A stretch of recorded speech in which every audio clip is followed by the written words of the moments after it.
Good morning, ladies and gentlemen. Bonjour, mesdames et messieurs. We'll start the meeting of FEDCO in 1 minute. On va commencer la réunion dans 1 minute.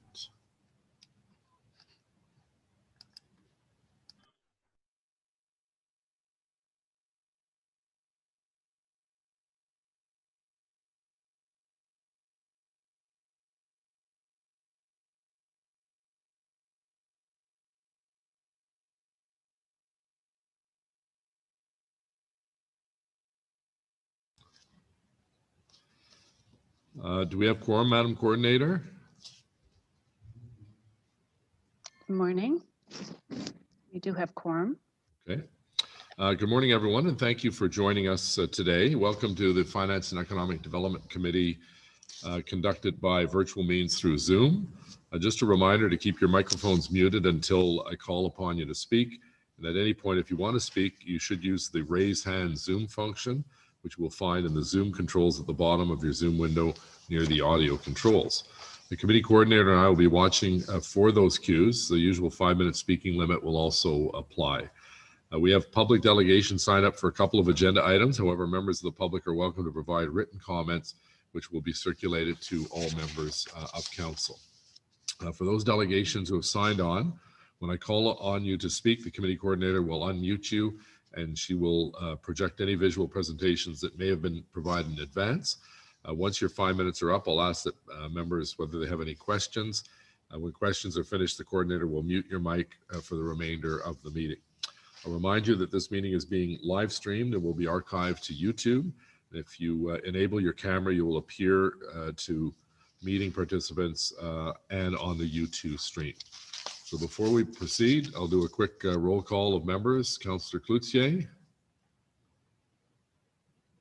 Present. Councillor Derouz. Here. Councillor El Shantiri. Present. Councillor Gower. Here. Councillor Harder. Here. Councillor Hubley. Here. Conseiller Luloff. Ici. Councillor Moffat. Here. Councillor Suds. Councillor Suds. Councillor Tierney. Present. Vice Chair Dudas. Yes. Okay, so thank you. We'll go through the consent agenda and then come back to those items that have public delegations or members of council wish to speak to them. So declarations of interest, déclaration de conflit d'intérêt, confirmation of minutes, adoption de procès verbaux pour le 7 juillet 2020. Carry. Okay. We'll have a presentation on stage 2 LRT quarterly updates. We'll come back to that. 2019 investments, endowment, and other treasury activities. Carried. Carried. Carried. Carried. Legal services, comprehensive legal services, as reported, receive and carried. We Okay. hold, Mr. Mayor, Sorry. and we hold the legal services for a couple of questions, Mr. Mayor. Okay, that's Glenn. Yes, it is. Okay. Approval of preferred proponent and budget for LRT Stage 2 lessons learned exercise. Carried. Carried. Carried. Bureau du greffier municipal, service au conseil municipal et au comité, status update, finance and economic development committee inquiries and motions for the period ending August 14th. Carried. Received. Received. Planning, infrastructure, and economic development and long-range planning.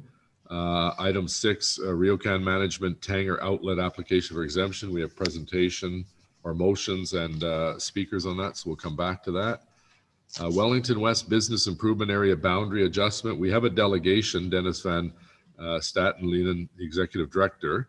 I don't think this is particularly controversial. Does any member of committee have any concern with this expansion? Councillor Leeper, I know you're supportive of it. I don't know if Dennis is on the line. We'd love to hear from you, but if there's unanimity on the committee, any concerns? So Mayor, Dennis, if I may. yeah. Jeff, go ahead. Just a quick note to note, the BIA has taken this consultation process extremely seriously. I want to thank them for that. And I also want to thank them for the work that they've been doing through the pandemic. They've been particularly active on behalf of their members, trying to ensure that landlords and banks and everybody is helping our small merchants out. And I think that's part of the really positive response that they've gotten to the consultation for an expansion. So Dennis, we'll just unmute Dennis for a minute there. Dennis, there seems to be unanimous support. Do you want to offer any comment? Yeah, just I want to thank, certainly I want to thank Councillor Leeper and the Economic Development staff for all their support. We've been thinking about this for the last couple of years since we were approached by a few businesses that weren't included in the current boundaries and asked, how can we be part of this thing? So it's been a few years, and of course, our January AGM is when this was approved. We had hoped to go out and consult in March 2020, which was a bad time for going door to door, as you might imagine.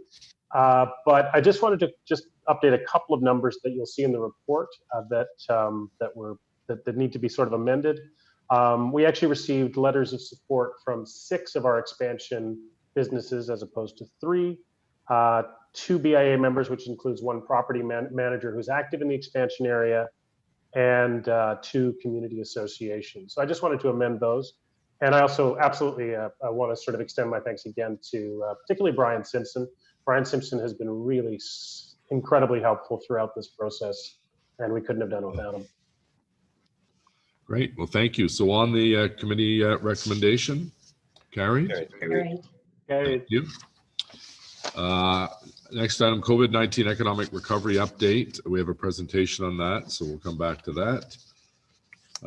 And then follow up to motions, requests for offers to acquire lease hotels, motels. Councillor Suds has a motion on that and then we have another governance of BIA issue that Councillor Dudas will raise at other business. We'll just go back to the first item that we have delegations for, which would be, I believe, the Tanger Outlets. So this is item 6, Planning, Infrastructure, and Economic Development. RioCan Management, Tanger Outlets, Ottawa, application for an exemption to bylaw to the Retail Business Holidays Act. And we have presentations by 3 people from the proponents and Mr. McKinney from the District Labor Council. Mr. Willis, can you give us or a member of your staff a quick overview in terms of what the staff recommendation is all about, so members of the public have a better idea of what we're debating? I don't know who's here. There's Stephen and Cindy and so on. So, Mr. Mayor, I'm going to just switch chairs with Mr. Simpson and let him give that to you.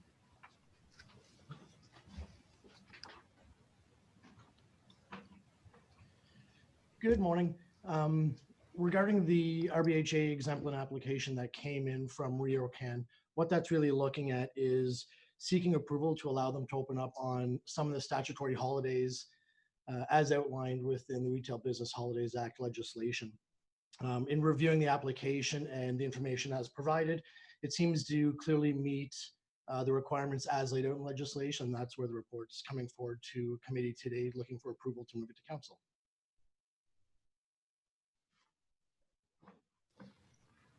Sorry, it's very hard to hear you on my system here, Brian. Do you want to speak up? My apologies. Is that a little bit better? I pulled the mic a bit closer. Yeah. Perfect. Essentially, what we're looking at with the report that's brought forward today is allowing Tanger Outlets to be open on a few statutory holidays that are listed within the Retail Business Holidays Act. In reviewing the application that came forward, I will note it came forward prior to the COVID pandemic reaching Ottawa.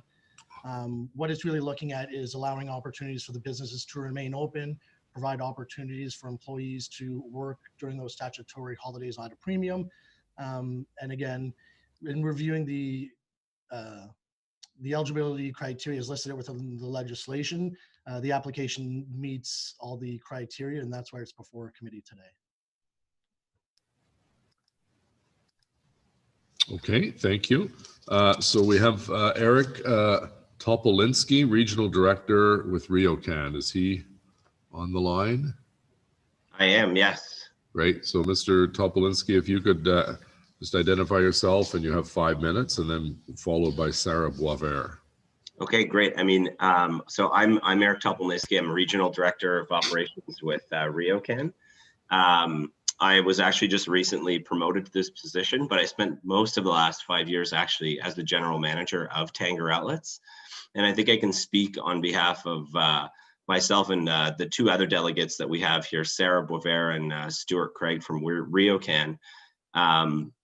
We just want to thank basically the committee for allowing us to speak. And we really don't have much of an opening statement other than to just say that we're fully supportive of everything that's identified in the committee's report, or sorry, in the city staff report. And we welcome any opportunity that any of the councillors have or the mayor has to answer any questions that anybody may have. But we're very excited about this, and we think it's a great opportunity for the shopping center, for the tenants and business in the area.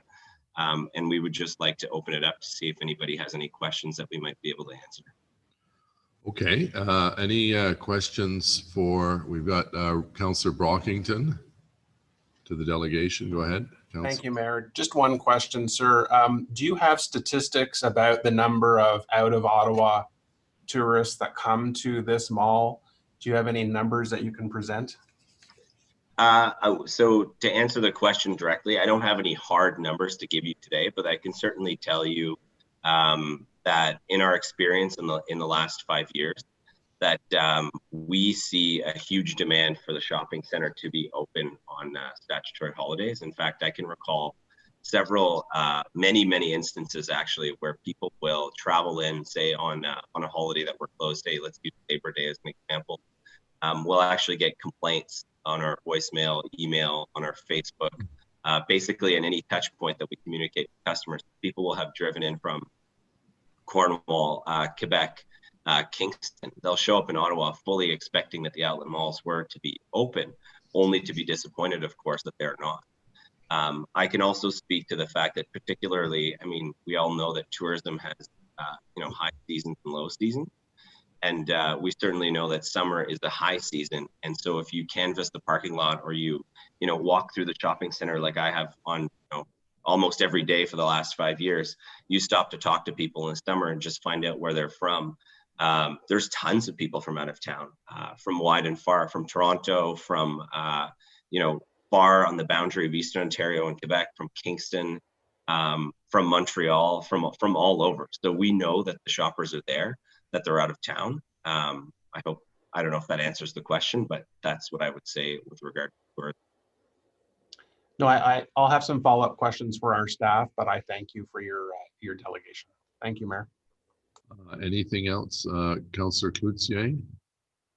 Merci, Monsieur le Maire, and thank you very much, Mr. Topolinski. How does the ability to operate on a stat holiday, which is what we're looking at, does that ensure the growth and the viability of the mall from a tenant perspective, a tenant retention, a growth perspective? How does this impact the model, the business model? I mean, it's a great question. I think that we need to be, fair and clear in that. I mean, this isn't something that we're doing to ensure the viability of the mall.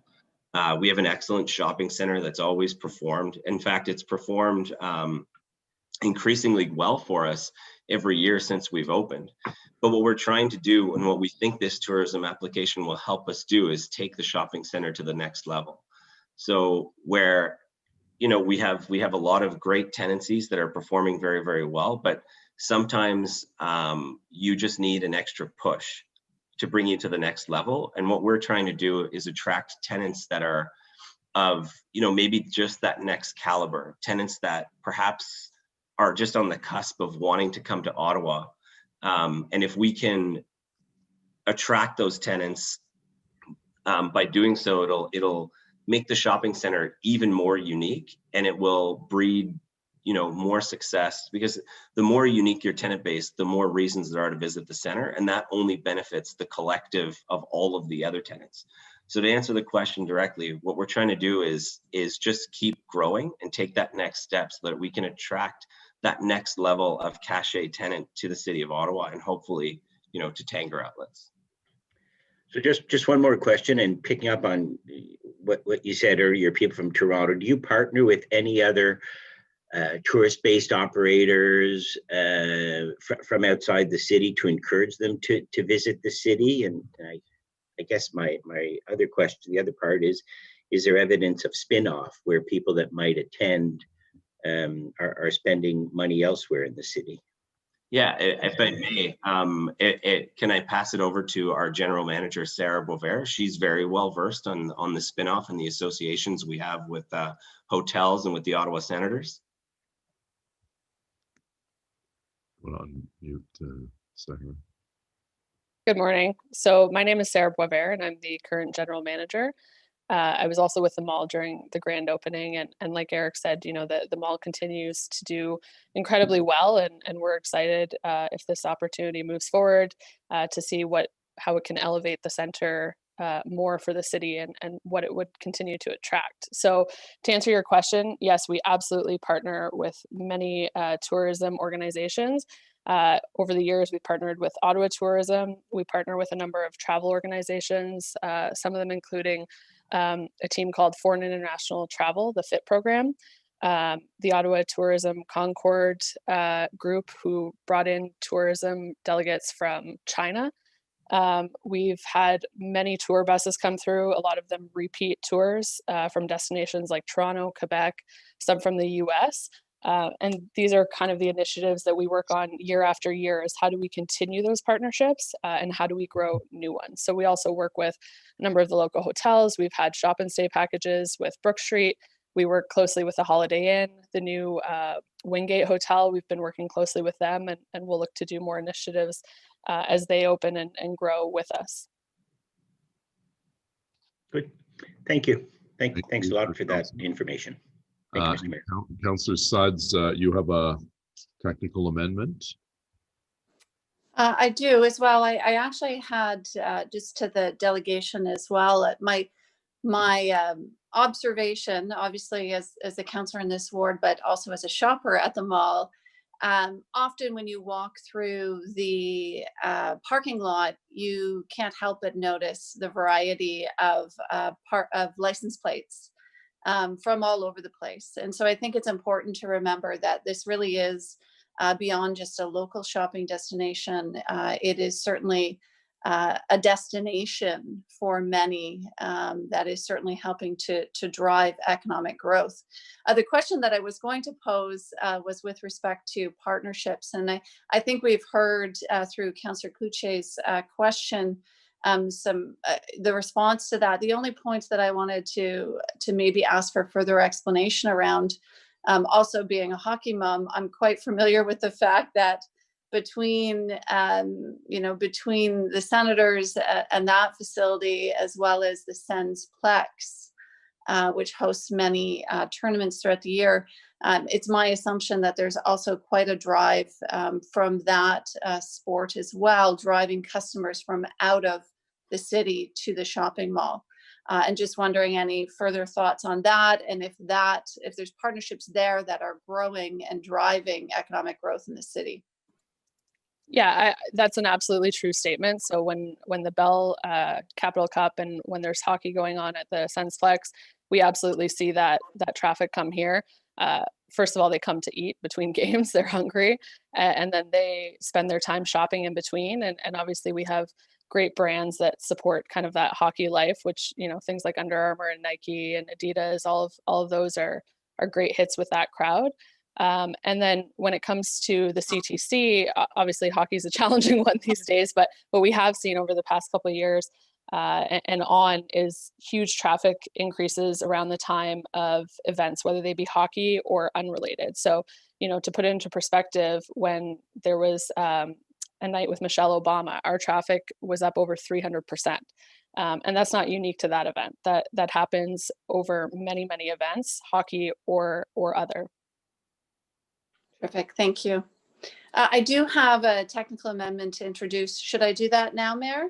If you wouldn't mind, please. Okay, fantastic. I'm going to move my screen here a little bit. Okay, so I have an amendment working with staff, just a technical amendment to correct clerical error in enacting the bylaw. I see it on the screen here. I'll go through it. It's not too lengthy. Whereas the report details the application for approval to enact a bylaw to exempt Tanger Outlets Ottawa from the store closing requirements for the Retail Business Holidays Act and confirm the applicant fee. And whereas document 1 contains a draft bylaw authorizing the changes to the store closing requirements for the Retail Business Holidays Act. And whereas the definition section notes that holidays includes Good Friday, and whereas due to a clerical error, the definition of holiday inadvertently included Good Friday instead of Family Day in document 1. And whereas the report contains details regarding Tanger Outlets Ottawa proximity to tourist attraction on page 13 of the report. And whereas due to a clerical error, the section related to events held at the Canadian Tire Centre refer to the 2005 NHL entry draft, which was not correct. Therefore, be it resolved that the Finance and Economic Development Committee recommend Council, number 1, add the words Family Day and remove Good Friday in the definition section of the draft bylaw in document 1, so that the list reads, number 1, holiday means A, New Year's Day, B, Family Day, C, Victoria Day, D, Canada Day, E, Labor Day, and F, Thanksgiving Day. And number 2, remove 2005 in the Tanger Outlets Ottawa proximity to tourist attractions section of the report related to the Canadian Tire Centre on page 13, so that it reads 5, the 2008 NHL entry draft. Okay, thank you. Now, Sarah Boisvert, you've been answering some questions, but you're also down to speak. Do you wish to use your 5 minutes now or simply take questions? No, I'm just available for any questions that may come up. And I think Stuart Craig, our Vice President of Development, is also on the line, so he's available probably for a further statement. So, Mr. Craig, do you want to offer your statement now? Mayor Watson, I agree with Sarah. I think, and with Eric's comments earlier, I think the report speaks for itself. I don't think there's anything other than just a bit of long-windedness that you guys don't need to hear from me that I would add. So I would just any further questions, we're happy to answer. Great, I like your honesty. Thank you. Councillor Sudds, you're still up to speak if you'd like to speak, or are you satisfied with? No, I'm good. Thank you. I got my question out. Thank you. Okay, so our next speaker is Sean McKenney from the Ottawa and District Labour Council.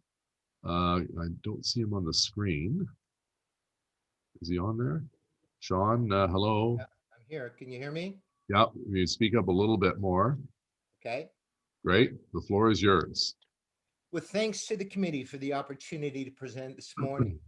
For those who may not be aware, the Ottawa and District Labour Council represents over 90 union locals and has a combined membership of over 50,000 working men and women in the city of Ottawa. It's certainly not a secret that we argued against the removal of stat holidays in the Glebe in 2016, appealed to the OMB, got handily slapped down. Likewise, the airport in 2018, although our decision then was to not appeal to the board. Here we are once again in 2020 arguing against taking away stat holidays from working people, the vast majority who are working in precarious and minimum wage jobs.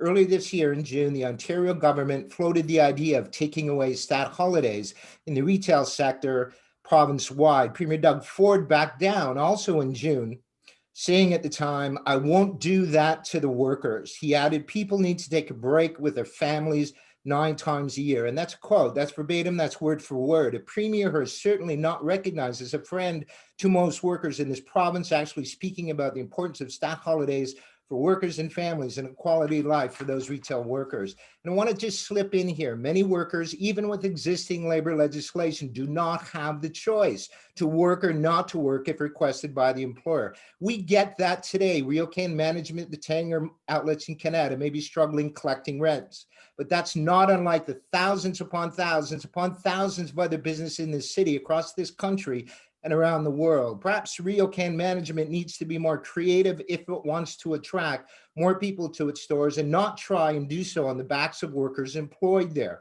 Perhaps to the planners, the idea of an outdoor mall might not have been such a good one in one of the coldest capitals in the world. Two things in respect to the report. The city staff report submitted supporting application, page 12, states that letters of support of the RioCan Tanger application were received. It then names those who provided the written support, including the usual suspects, Ottawa Tourism, Ottawa Board of Trade, 5 businesses listed. I'll just say that again, a total of 5 businesses located in the Tanger Mall. We don't know if it's those businesses or the Toronto or American head offices in the report support that application. 77, that's the number, 77, that's the number of stores in the mall. Where's the other 72? Second thing, no mention in the 20-page report of COVID-19.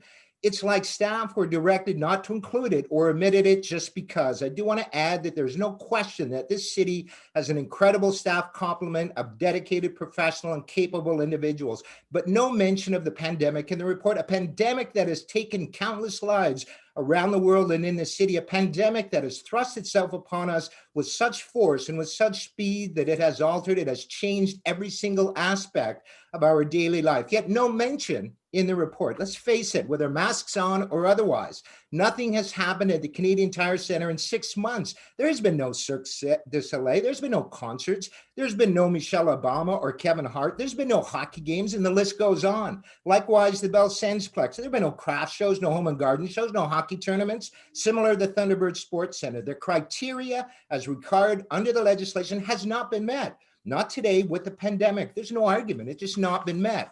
Now, staff or maybe this committee or council, maybe RioCan has inside information as to when this pandemic will be washed away from our lives, it would be great and deeply appreciated. And I know I speak for the entire world when I say, could you let us all know?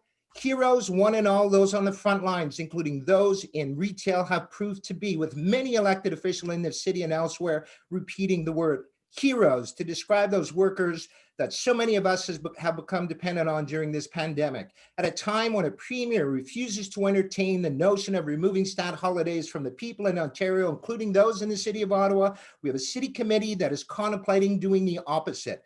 That truly is sad. And with the pandemic upon us and with Labor Day a mere 6 days away, it's akin to a slap in the face to all workers, whether members of a union or not. We ask the committee to vote down the application and tell RioCan to reapply if they so choose once the pandemic is over. That's your out. Thank you. Right on time. Thank you, Mr. McKenney. Question from Councillor Kavanaugh to the delegation.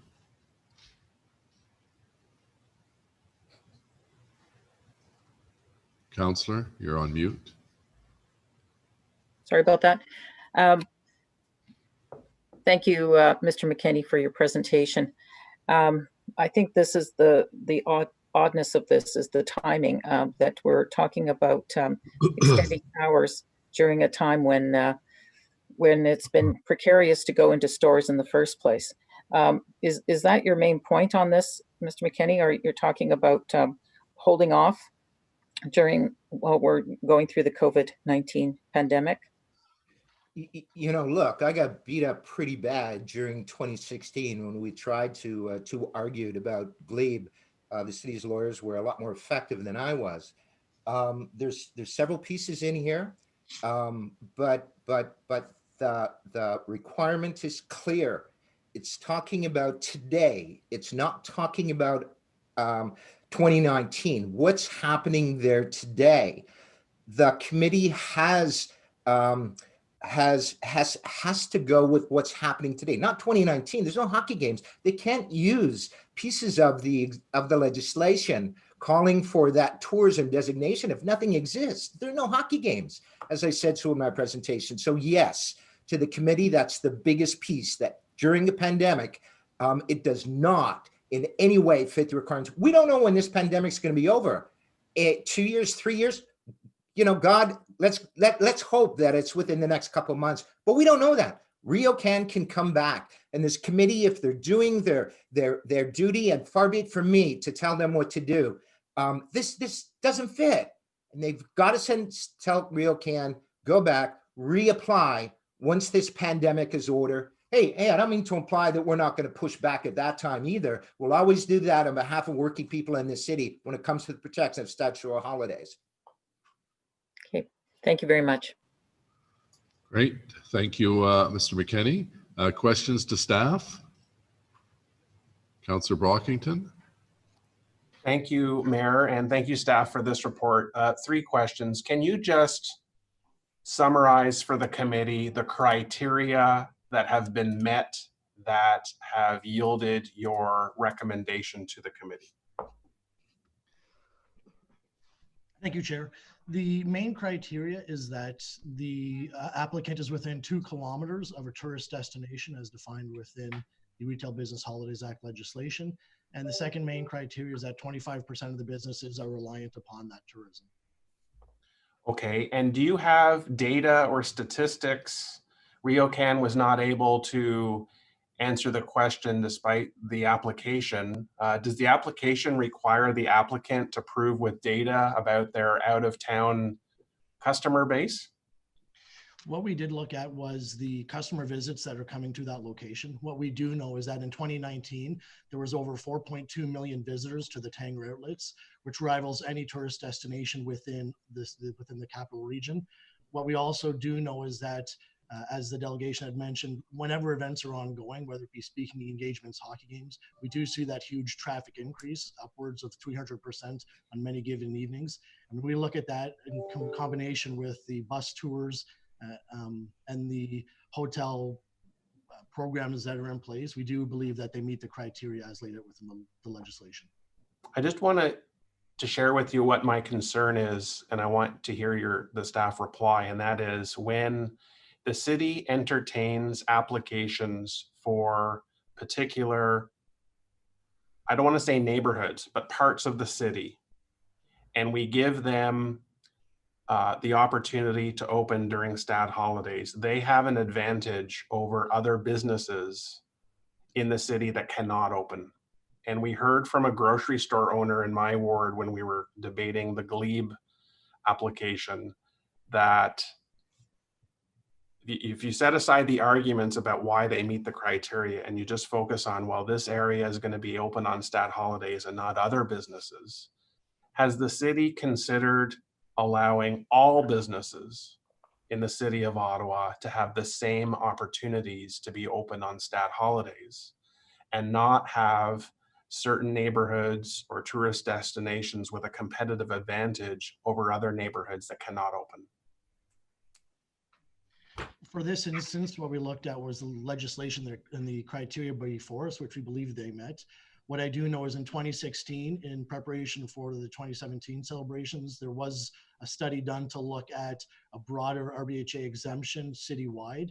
At that point in time, there was mixed results coming back from the businesses, so we decided not to proceed with that. Okay, I'll just state, Riverwood has no BIAs. We have no large commercial districts or centers. We are beside tourist centers. I have the airport, I have Mooney's Bay, I have the Central Experimental Farm.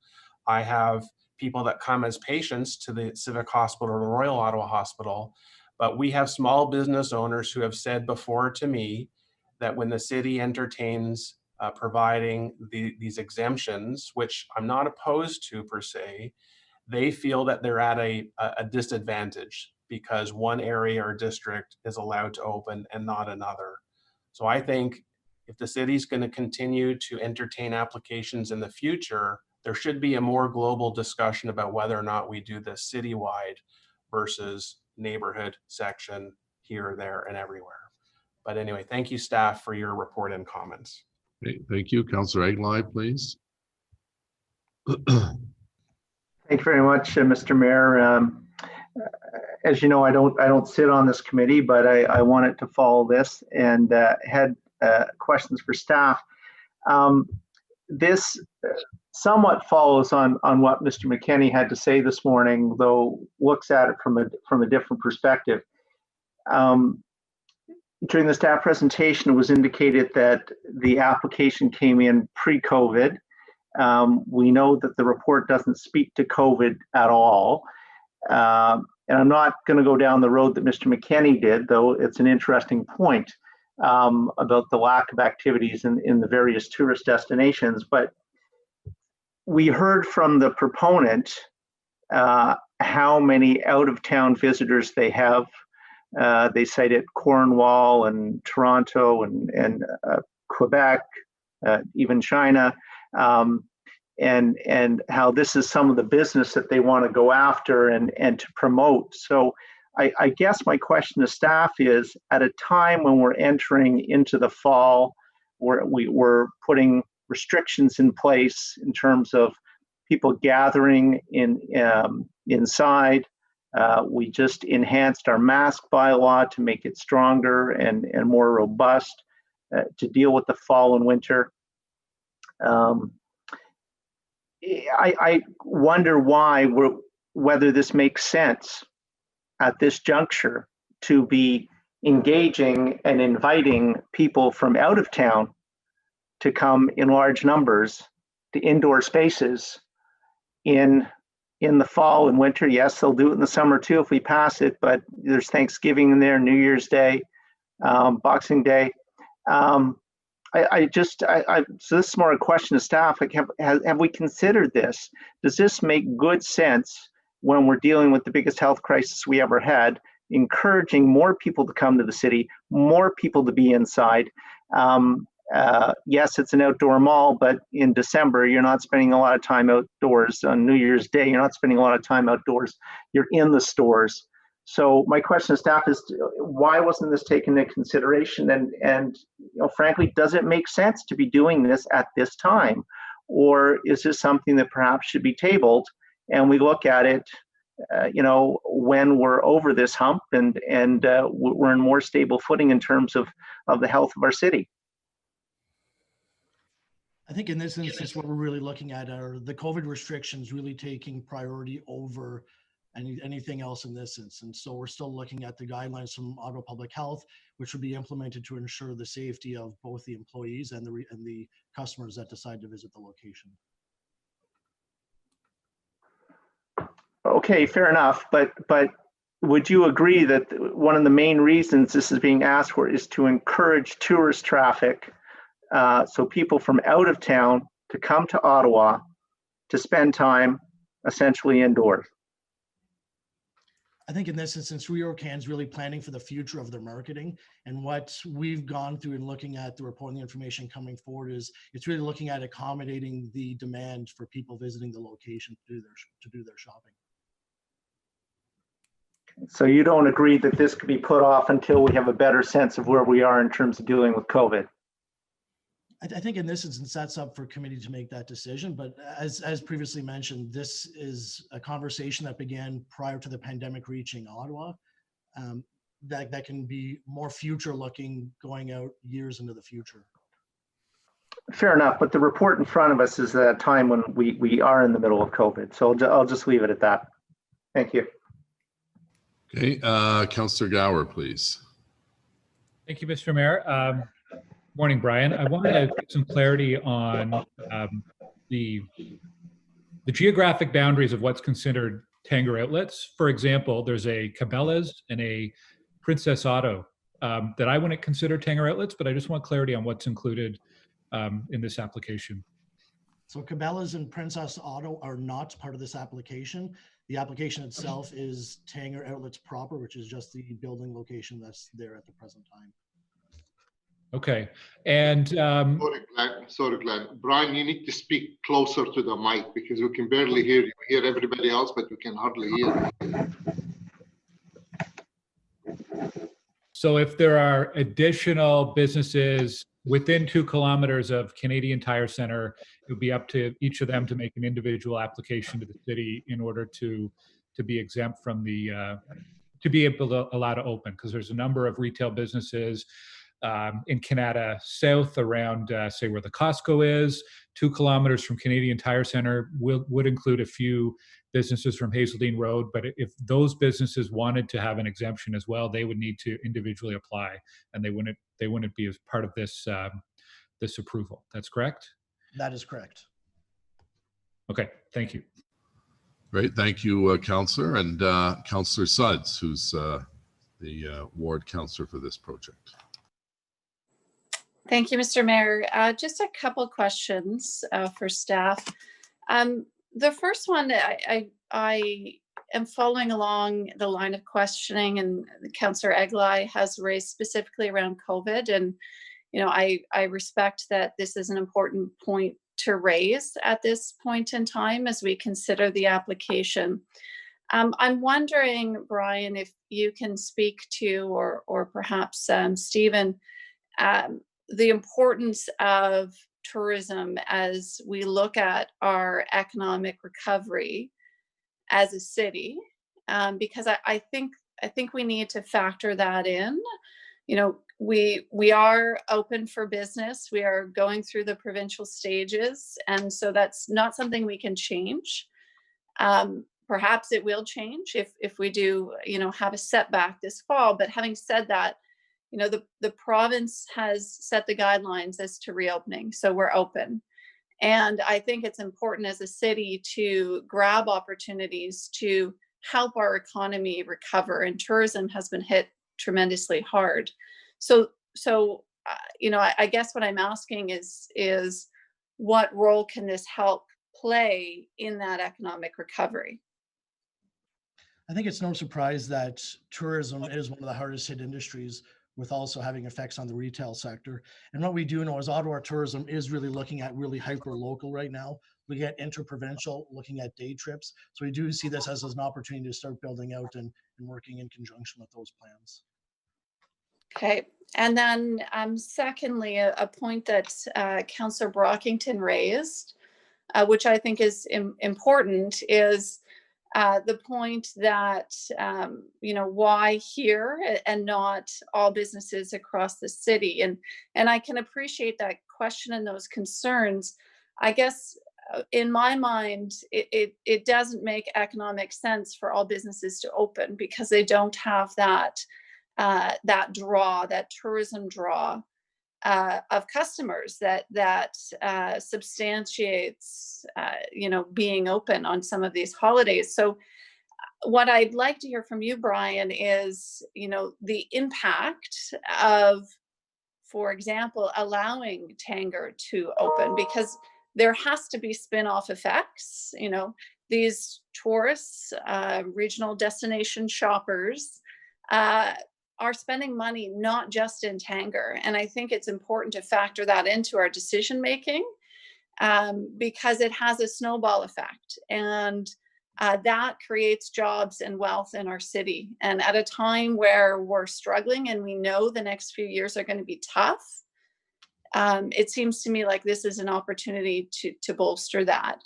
And so can you speak to that spin-off effect and what you would believe could come of this beyond just the benefit to Tanger itself?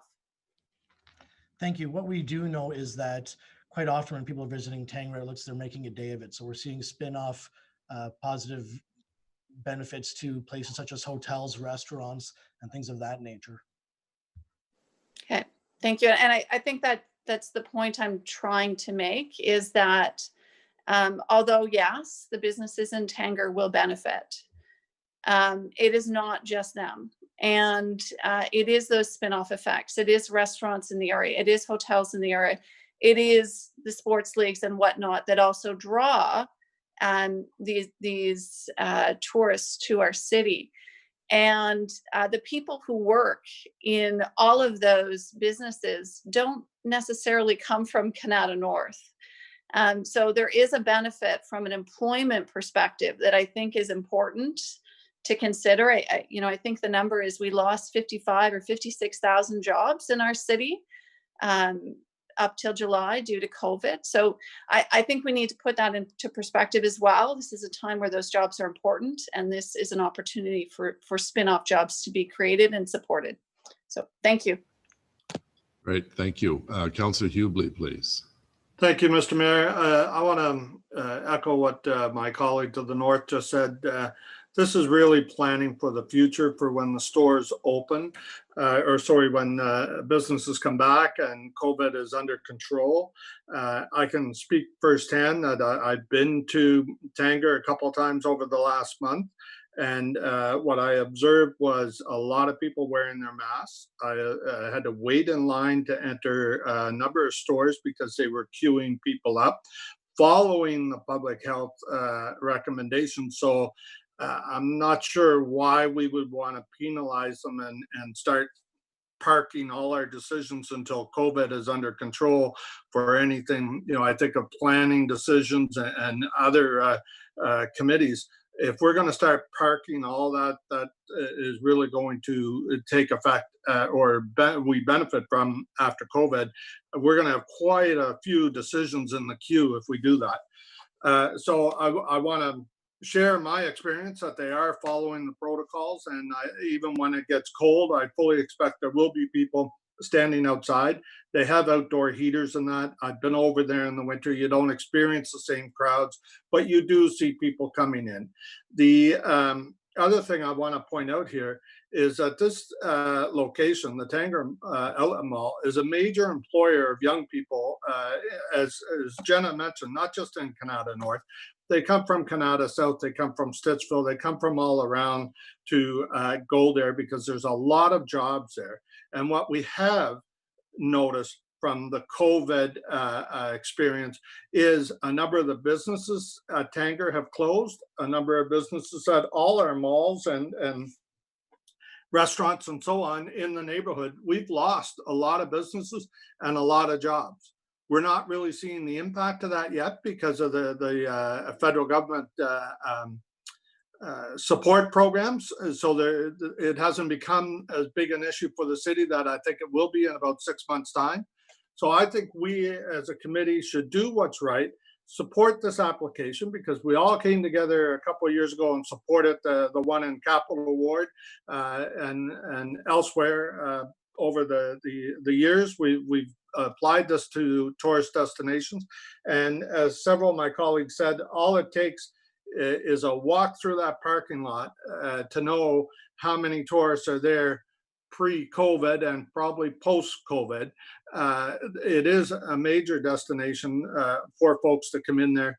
One last point, Mr. Mayor, we don't ask our businesses to, under COVID, we're asking them to get names so for the contact tracing purposes, but in regular times, we do not ask our businesses to track who is shopping there. You know, we take into account people's privacy, and we're not trying to find that out. So I think it's unfair to make a judgment and say, you must provide us how many people come from what part of town or what part of the province or what part of the country to your business.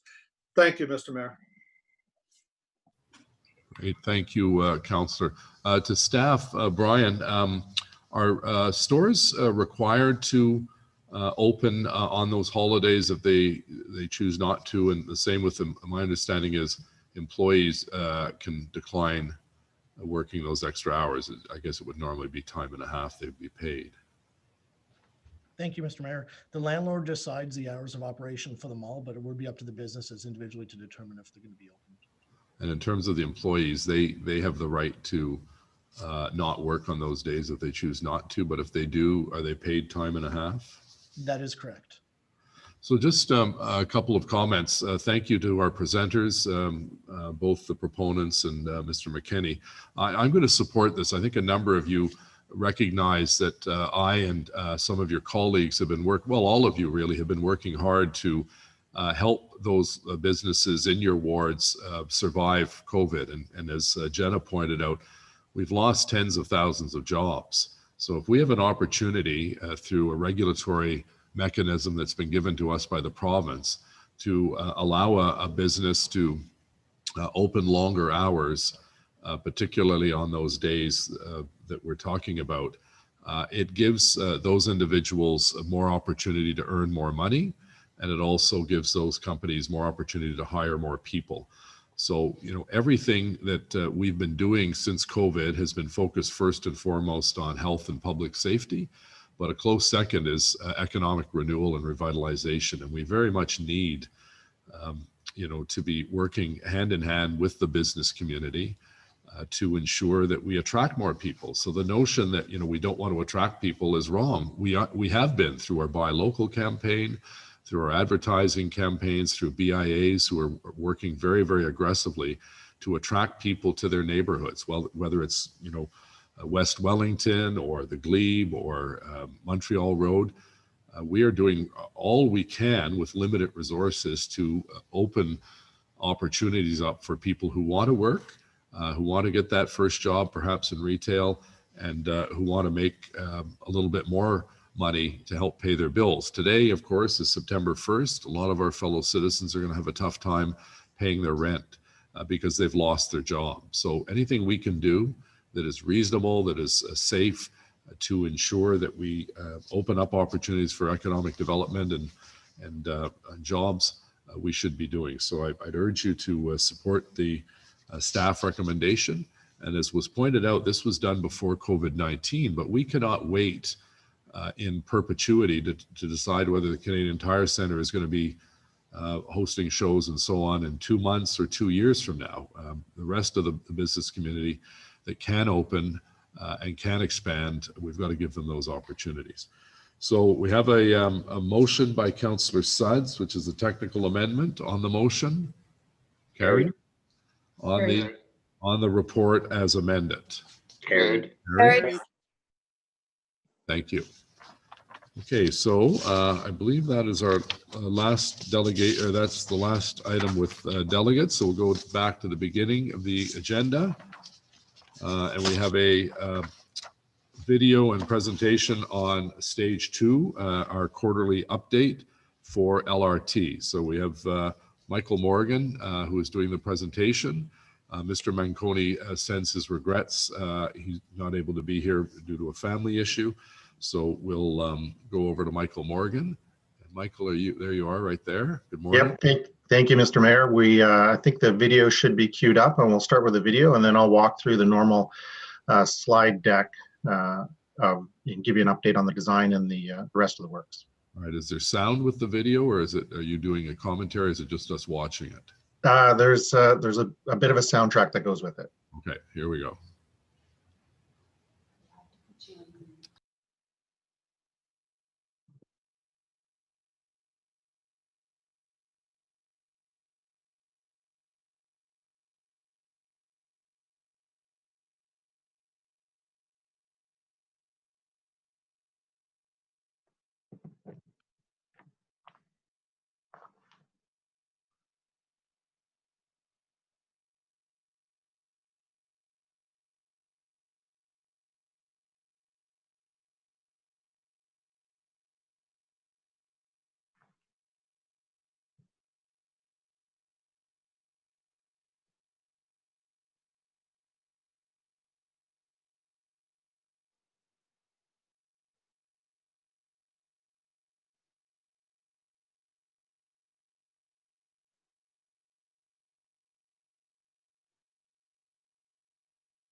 I don't know if there's supposed to be sound, but I can't hear anything. Yeah, me neither. Yeah, we're asking Alan Hubly as chair to hum.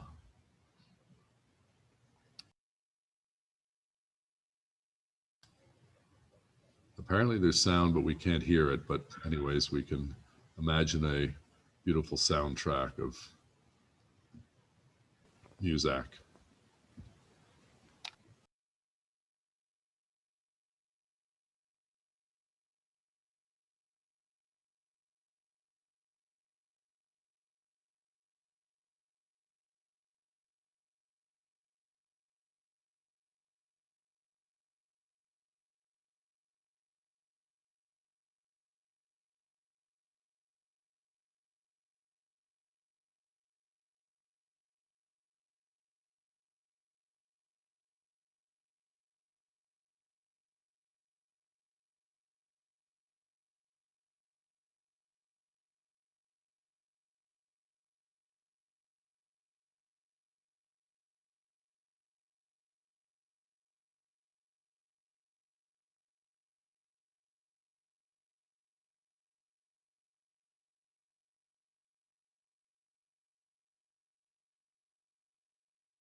So that video will be available shortly to share, and you'll hear it online with the music, hopefully when it comes out. So I do have a slide deck. So Carol, if you put up the slide deck, I'll go through that quickly and provide some narrative around the work that's been ongoing and the progress that we've been making.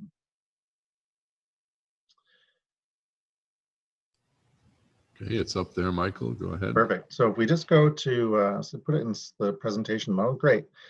And then we skip right ahead. We're going to start with the Trillium line, and we'll go to slide 3.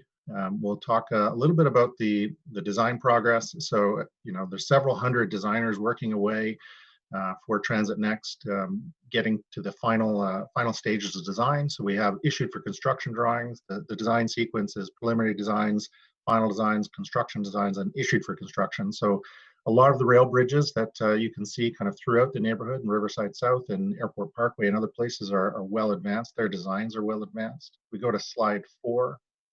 The next kind of set of packages that are coming through: Airport Station, guideway work. We're seeing those final designs come through, and then a variety of structures on kind of the northern or existing section of the alignment. Go to slide 5. Still looking at some final, so this is kind of, I would say, the 60 to 80% design packages. Dow's Lake Tunnel is getting a massive upgrade, upgrading the tunnel ventilation system and a variety of other things. The new vehicles from Stadler have undergone their final design, so that's progressing nicely. And then we go to slide 6. Still some work to be done on the track layout in the maintenance yard, trying to kind of optimize that so it works well for our in-service period. Signaling train control, looking at a Siemens solution for the signaling system, which looks to be very good.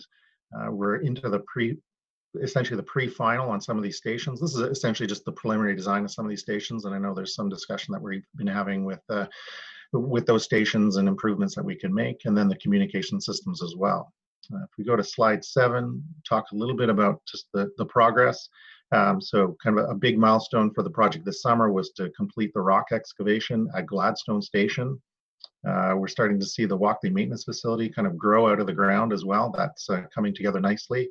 And then I've got some photos here on some of the work at Elwood Diamond, just to give you a sense of how much work is involved at that location. And then recently, South Keys, we've broken ground on that station, and Bowesville Station. If you drive past that future park and ride, you can start to see the piles going into the ground at that location for the buildup of that station as well. On to slide 8. Some additional progress. For all of these rail bridges, we've seen a lot of progress over the summer with the bridge girders going up and the embankments being built up to those bridges. And so a lot of progress. If you were able to do a flyover closer to the airport, you would see that the guideway is coming together nicely. So we're seeing good progress across the line, and we're into the first bit of rail welding.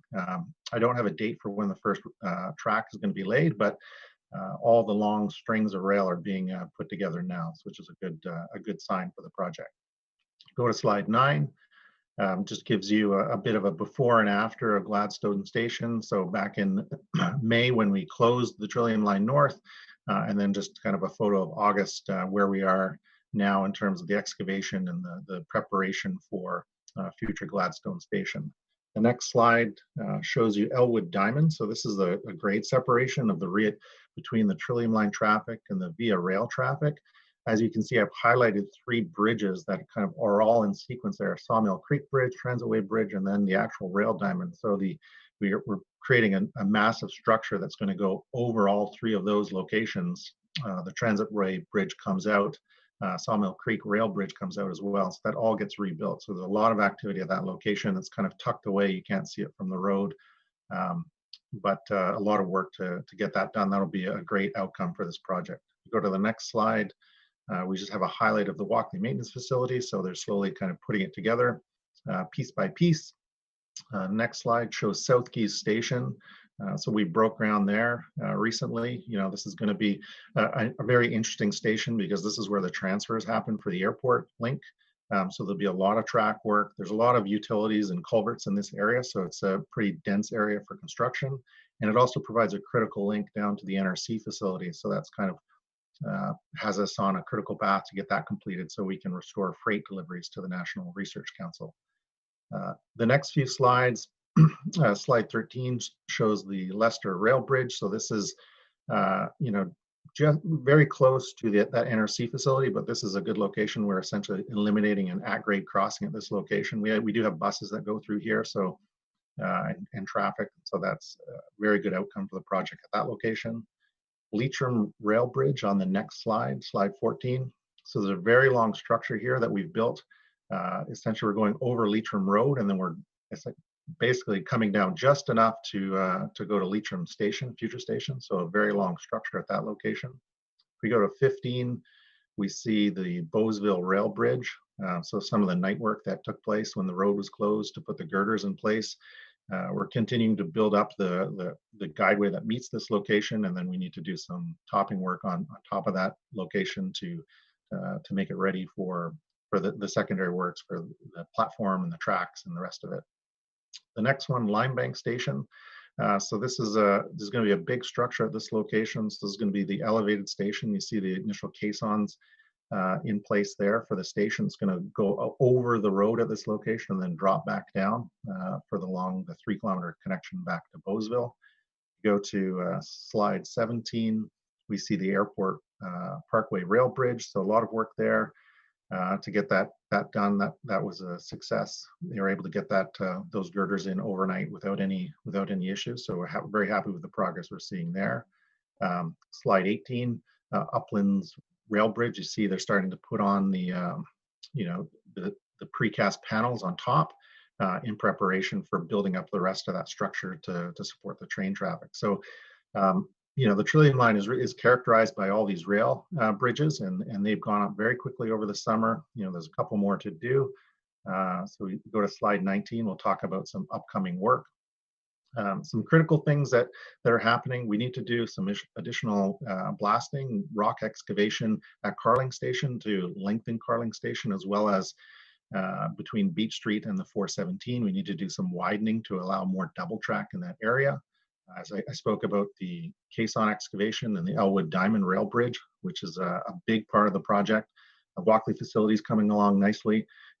Next big kind of physical change that people will see is the Hunt Club Rail Bridge. We need to start that. There's currently a single track rail bridge over that location. We're going to add a second track as well as a multi-use pathway or pedestrian bridge at that location.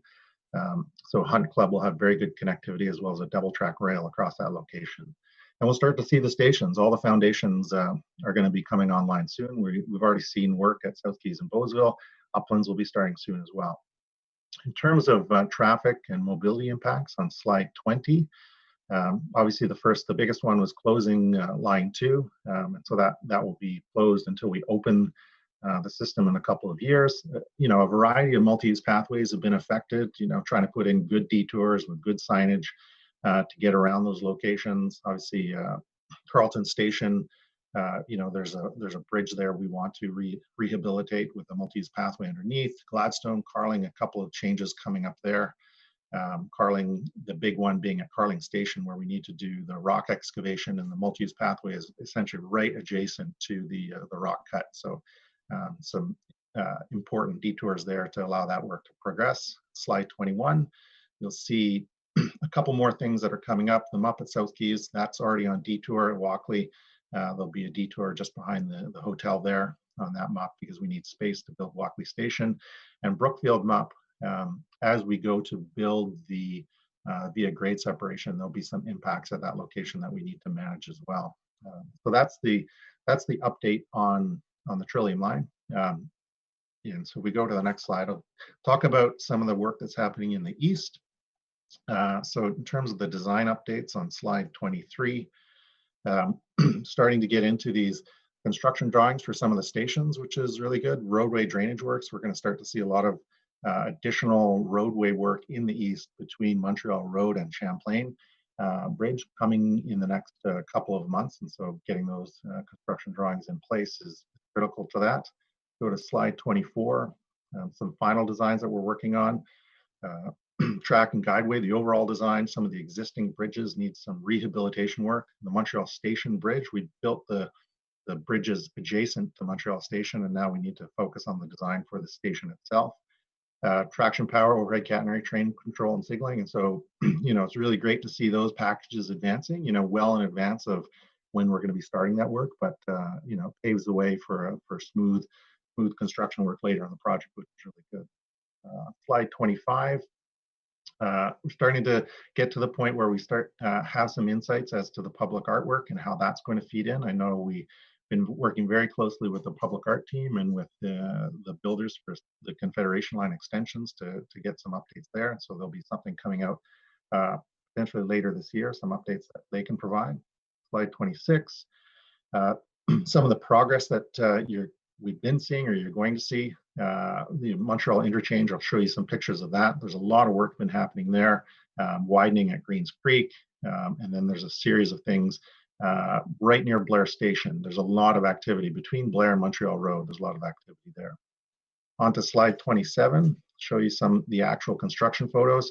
So this is actually, on the right-hand side, you see the bus transitway connection that goes over the road. We're essentially going to mimic that same type of structure, but for a rail line, and it's going to drop into the middle of the 174. You see in the distance, you see a crane there that's putting in the caissons that's going to support that structure. So the widening in this entire area is all about supporting that flyover to get the trains from Blair Station into the median of the 174.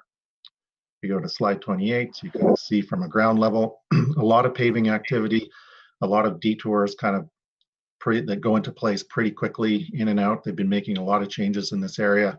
If you go to the next slide, Montreal Road, the big push is to get traffic flipped onto the new Montreal Road bridge. On slide 30, you'll see the structure that's come into place there. Just in the top of the screen, you see kind of a dump truck traveling through the existing roadway. We need to move all that traffic onto the new structure on either side so we can get into the middle and build up Montreal Station. If you go to slide 31, we have a bit of a before and after shot of where we were in May, and then the build up to August, where we have now the structures in place and we're putting the precast panels and starting to get ready to pave that section and to move traffic onto those new road bridges.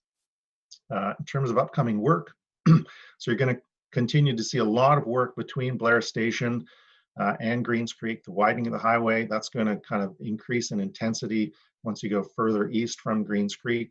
They're going to start doing additional widening, additional work all along the 174. So you're going to be able to see the work and the progress very tangibly in the coming month or so. In terms of the next slide, 33, the impacts. I think we've seen the impacts. We were able to kind of reduce Montreal Road over the summer and restore it to the 4-lane configuration just recently, a few weeks ago, which was very good, ahead of Labor Day, which we're very pleased with that progress and the ability to kind of restore the road to its original configuration. So that's in the east. The big work is really by the end of November. We're expecting to see that all the road traffic moved onto the new bridges and that the existing center bridge torn down to make way for the Montreal Station construction. We go on to the west. We go on to slide 35, talk a little bit about the design progress. So obviously the Parkway Tunnel, we've seen some final submissions on that for some early works. There's a variety of bridges. Trillium Line is characterized by rail bridges. Confederation Line is characterized by road bridges, and so a little bit more work involved with those. A series of utility works and detour works that all have gone to essentially construction drawings, final construction drawings. On to slide 36, we see still the progression, a variety of structures, a baseline bus operator building. We're going to start working on a new facility there shortly, and a variety of drainage work, utility works, the type of stuff that you would expect at this stage of the project.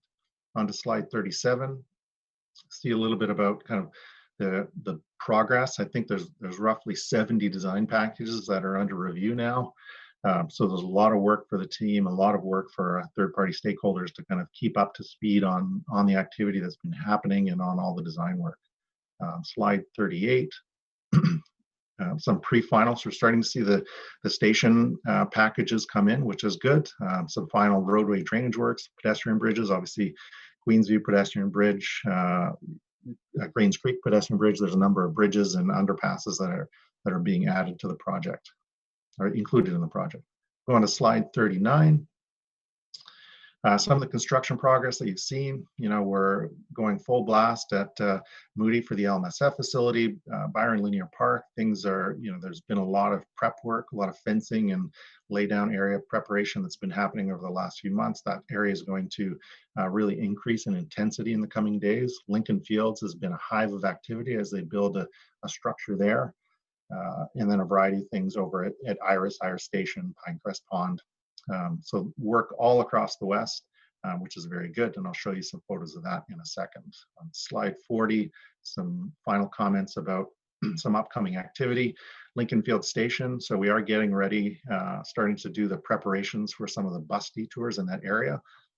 We do have to tear down the existing Lincoln Field Station and build a new rail station. And so there'll be a variety of detours through that area over the coming years as we build out the new station.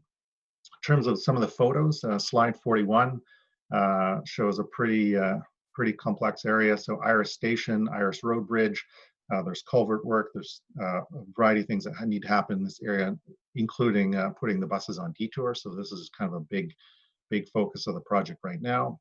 If you go to slide 42, you see the Moody Light Maintenance and Storage Facility. In the distance, there's a couple of cranes and we're putting in some foundations.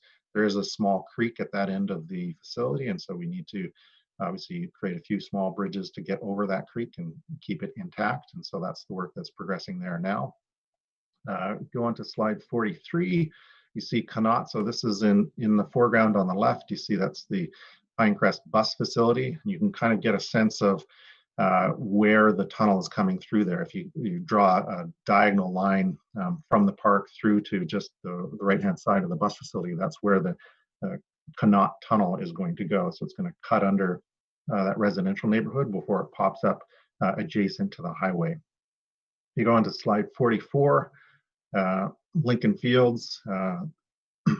A variety of work here. This photo is not, just some caissons being put in place, but if you see on slide 45, you kind of get a better sense of some of the work that's ongoing. So again, the rail line is going to, from the bottom of the page, pop out from the Parkway Tunnel, cut through across Lincoln Fields, and then split before it drops back down into the tunnel on the other, the Connaught Tunnel. So essentially, a vertical line through the middle of this page is where the train is going to be running in the future.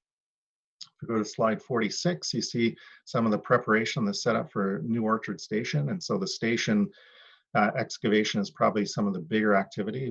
Where we need to do just the cut and cover tunnel for the trains, we can kind of maintain the width, but where you need to do excavation for the two tunnels or tunnel stations, Cleary and New Orchard, you need a lot more width, and so there's a lot more impacts on the roadway and tightening up. And so a bunch of work that we need to do in this area in terms of optimizing pedestrian crossings and optimizing bus locations, and while also still accommodating all the construction work that needs to take place in this area.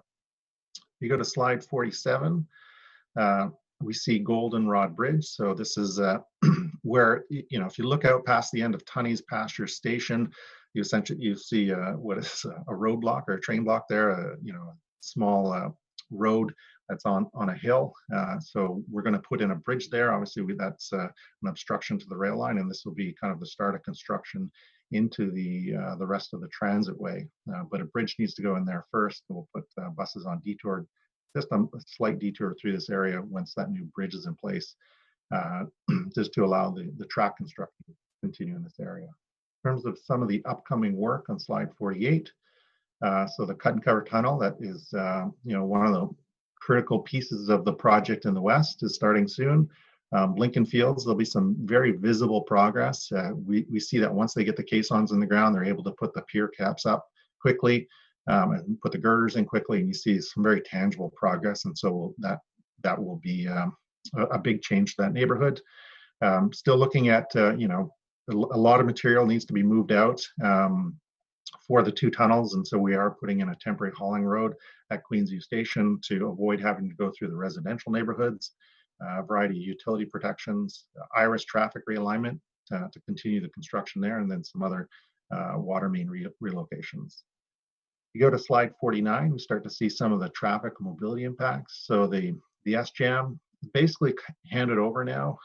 It's the current configuration is out of the way of the tunnel construction, and so we can start down that path and start with that work.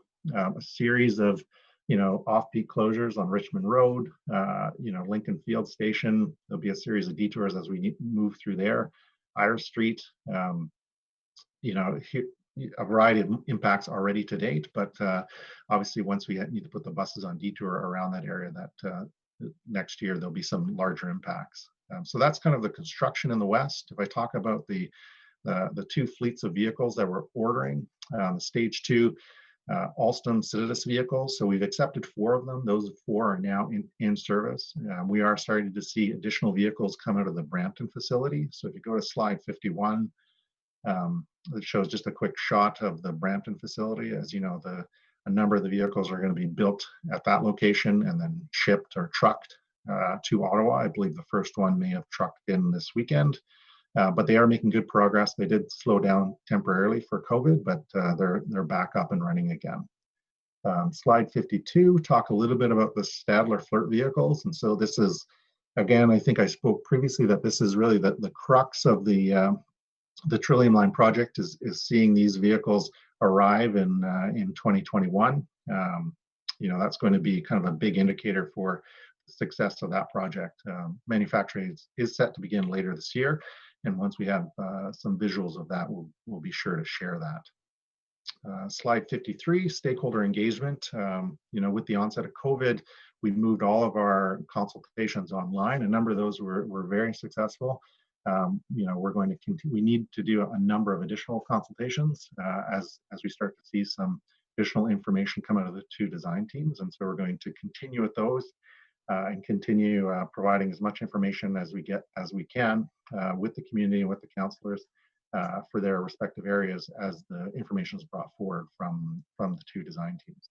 So with that, Mr. Mayor, I'll take questions if there are any on the progress or the general update. Okay, thank you very much, Mr. Morgan. It's a good presentation. Councillor Hubley is the first up. Alan, just unmute yourself. Sorry. Thank you, Mr. Mayor, and I want to thank Michael for the excellent presentation. Michael, can you just confirm that our schedules are still intact? We haven't had any significant delays identified as yet to the stage 2 project due to COVID or anything? Yeah, I think that appreciating, for example, the Brampton facility had a bit of a stop and a start due to COVID in a general kind of slowdown. We're still monitoring the impacts to see kind of what the long-term outcomes are. As I said, on the Trillium Line, wanting to see those trains, arrive next year. Whenever I check in and ask about that, it seems like that's still on schedule, and so no issues there. Those obviously will be a big indicator for us on that. In the east, the crux of that project has always been Montreal Road, and we did, asset management and drinking water services and public works, worked with us and gave us a lot of support in getting some critical work done this past week through that area. And so the builder, absolutely had a hard deadline of cutting over that roadway this year and getting into the middle of that road to be able to kind of take down and start building Montreal Road or start building Montreal Station. And so that looks to be good. They're going to be able to do that this winter. And so, there's impacts, but we're managing those impacts, and everyone's on board to deliver as required. Thank you. And you're also doing quarterly updates to council, correct? Quarterly written updates and quarterly presentations as well. Yeah. Okay. And a copy of this presentation will be circulated to council? Yes. Perfect. Okay. Thank you, Mr. Mayor. Great. Thank you, Councillor. Councillor Brockington, please. Thank you, Mayor, and thank you, Mr. Morgan. I just want to say to the committee that Mr. Morgan has come into the South End and provided presentations, and he's always been extremely good and detailed and thorough, and I'm very pleased with his leadership on this file, so thank you for your presentation. How are we tracking progress of our contractors. So the issue with stage one was, you know, they really didn't have a good sense of the amount of time each task took and couldn't follow their progress. But are we being much more stringent, much more focused on, here's what you're working on. They're telling us it's going to take 30, 60, 90 days to complete, following up. Are we much more ingrained this time, this round? Yeah, I think one of the big changes is that we have a construction team that we've had in the field from the start, dedicated just to monitoring the activity, monitoring issues, keeping track of when they run into a hiccup, that we're aware of what that hiccup is, and we can kind of stay on top of them in terms of ensuring that they resolve that. So I think that's a big difference. We're also trying to kind of have these key checkpoints where we know, like on the Trillium line, for example, those vehicle deliveries being a key checkpoint. On the west, the cut and cover tunnel, wanting to see that start on time. The east, getting that Montreal Road progress over the last couple of months has been key. Having people kind of on the ground full-time checking certainly helps us kind of inform the schedule, ensure that we know what's happening in the field, and we can kind of be more educated about what are the mitigations, what are the opportunities, where do they need help, where can we push them along. Okay, the south end line, the Trillium line, is supposed to open in 2022, a year and two ahead of the west and east lines. I didn't see any pictures about Walkley Station, but to the chair's question, the south end is on schedule, on time. We're at where we want to be right now for construction of all the major stations. So I think, when we look at the south end, that entire line, I think that, Gladstone, we've made very good progress there. The Via Diamond, good progress there. South Keys, we've seen, we have an issue with kind of an intermediate deadline at South Keys where we want to be able to restore that freight line to get deliveries back to the NRC. And so that's a bit of a pressure because that's a complicated location. I think the fact that the rail bridges kind of all came up very quickly, we're very pleased to see that. Leitrim is kind of another key one. We're tracking that one closely. It has some impacts on water mains, and we obviously, aren't going to do nothing to impact the water delivery to Riverside South. And so we're being very cautious about that, but in a pragmatic way. So, I think we're happy with where we are. We see a couple, we're kind of monitoring about the NRC issue, and then monitoring a little bit about the progress at the airport, because obviously we want to be in lockstep with the airport and the work they're doing on their side. So a lot of attention on the project on north and south. Can you give us an update on the new road being built on the Carleton campus and the outlet from Bronson Avenue, please? So my team isn't leading that particular work. I know that I went by there a few days ago, and it was originally, I believe, scheduled to be back into service. The idea was that it was going to support the detours for stage 2 with the September start of service. I would have to get back to you on the actual date on when they plan to open that road. I think Councillor Menard and I have had some recent questions about when this road will be completed and, in service, to and from Bronson Avenue. So just get an update there. And I don't think you can speak to R2 replacement bus service numbers. Maybe that's for Pat Scrimger, but do you have any sense of whether this service is being fully subscribed or not?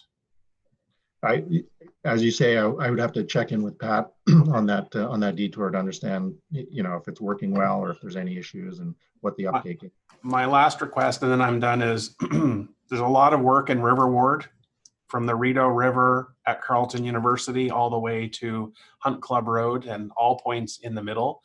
And I'm starting to receive within the last 30 days some surprise closures of multi-use pathways that I was not aware of that's coming. Is it possible for us just to meet offline and we can go through some of the major issues that are coming over the next season or two, just to make sure that we're on the same page as far as the work that's being done? Absolutely. I've asked, working with the comms and stakeholder team on the project, we've are planning to organize kind of structured or scheduled meetings with each of the affected wards to go through just that type of information. Excellent. On a routine basis. Excellent. That'd be great. Thanks very much. Great. Thank you, Councillor. Councillor Leeper, please. Thanks, Mayor. Michael, thank you very much for a good comprehensive overview of where we are. I do want to come back to the same thread of questioning that Councillors Hubley and Brockington had, which is making sure that we are on time. Obviously, that was something that we didn't keep close enough track of over the course of building stage one. You mentioned that you have a number of checkpoints. Are there any checkpoints? Which checkpoints have you not met yet, or has the constructor not met yet? What elements are behind where you expected them to be? So the Trillium line has two intermediate checkpoints.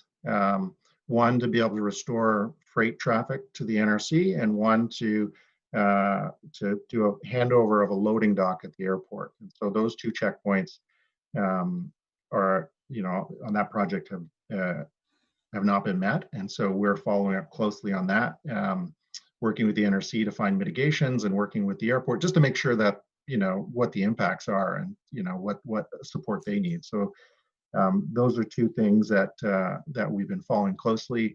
On the east, I think Montreal Road, big success. Still looking ahead to getting that cut over by the end of November. So still monitoring that one. And then in the west, it's those tunnels. Wanting to make sure those tunnels go in and are built. That's the complicated piece with the tunnel ventilation system, all the electrical systems running through there. And so that's still a little ways off. We've got some things in our control that kind of work to our advantage.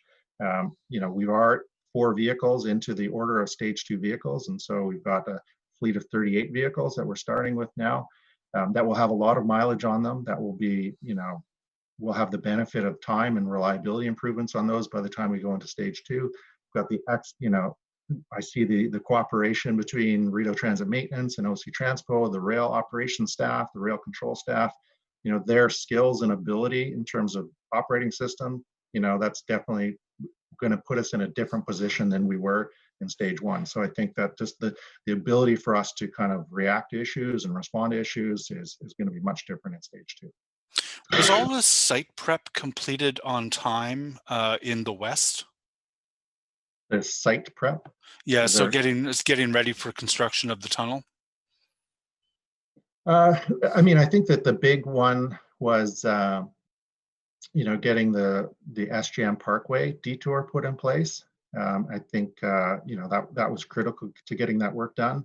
In terms of some of the other kind of works through Byron Linear Park, we're still, we still need a little bit of cleanup with some of the bus stops and some of that coordination. And so that's where we are today. But they're ready to go. They're going to be increasing the level of intensity of the construction works for that tunnel shortly. Will it begin when you expected it to begin?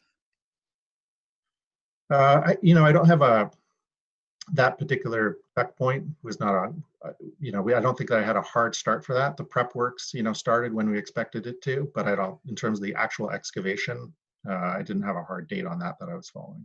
Okay, I think it's important that we get some of these sort of information as details, breaking down those checkpoints so that we do understand immediately whether or not there are any red flags, so that we avoid a repeat of being caught by surprise like I think we were on stage 1.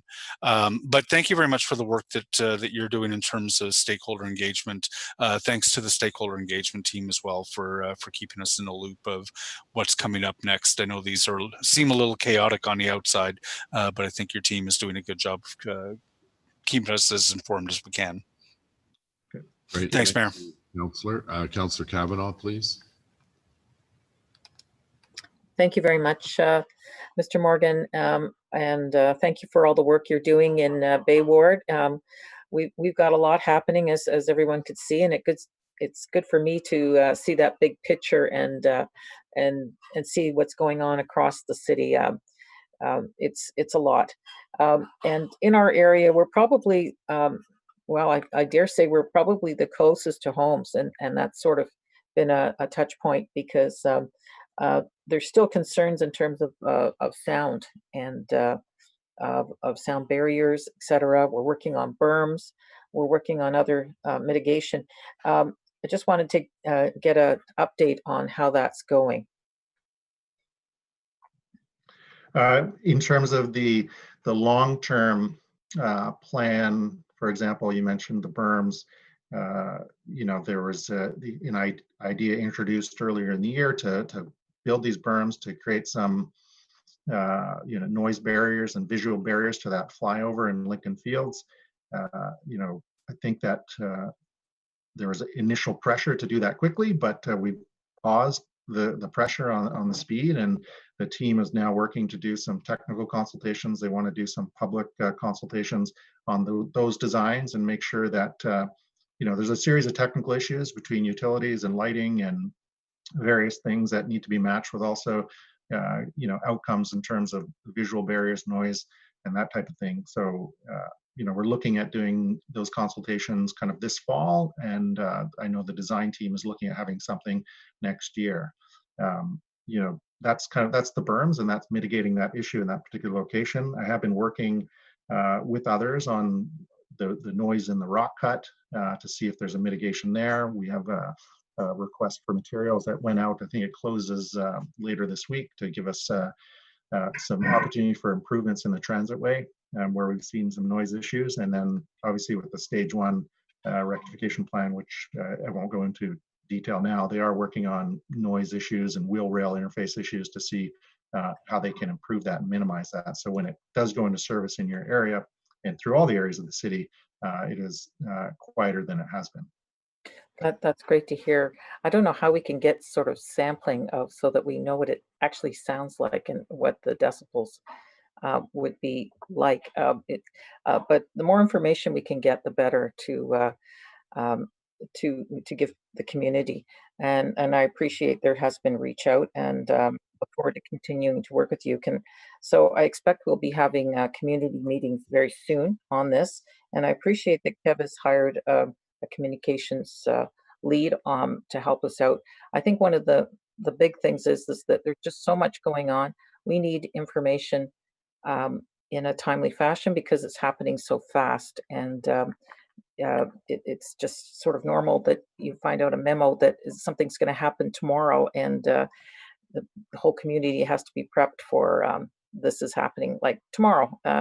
So I'm wondering if we can have weekly updates to, even if it's briefings for my office, to keep the surprise element down. Yeah, we definitely agreed to do structured meetings on a routine basis, and we can talk to the team about how to do that and what the agenda needs to be for those sessions. Okay. Anyway, I appreciate it, and we'll be in touch for sure. Thank you. Thank you, Councillor. Great, thank you, Councillor. Councillor Dudas, please. Thank you, Chair. I wanted to thank you, Michael, and your team. You've been doing a number of very beneficial stakeholder outreach in regards to connectivity to the various stations, in particular to Montreal Station. I just wanted to understand how that feedback from the community, cycling groups, seniors groups, community associations is going to feed into what we see in terms of the final designs of not just Montreal Station, but all of the stations. Right. So we've taken that information, and through the various technical advisory committees and the public consultation, we've distilled that down into essentially a variation request that we've put to the designer for stage 2. That's been submitted, and we're looking for their feedback on costing, on timing, on designs, and then once we have that information, especially on costing, then we'll have a good sense of how we can proceed, and are there elements that we need to defer, or is there an opportunity to add more elements in? Once we have that feedback, we would need to come back to the community when there's kind of a decision point to say, these are the things that we are able to include, these are the things that we need to perhaps work with transportation planning on to include in the longer term. So at this point, we're essentially waiting for feedback from the designer on what the costing might look like and how they can incorporate the design solutions into the build. And I had just a point of clarification. That wasn't me squeaking, by the way. Sorry, it was my dog toy. Or maybe it was me.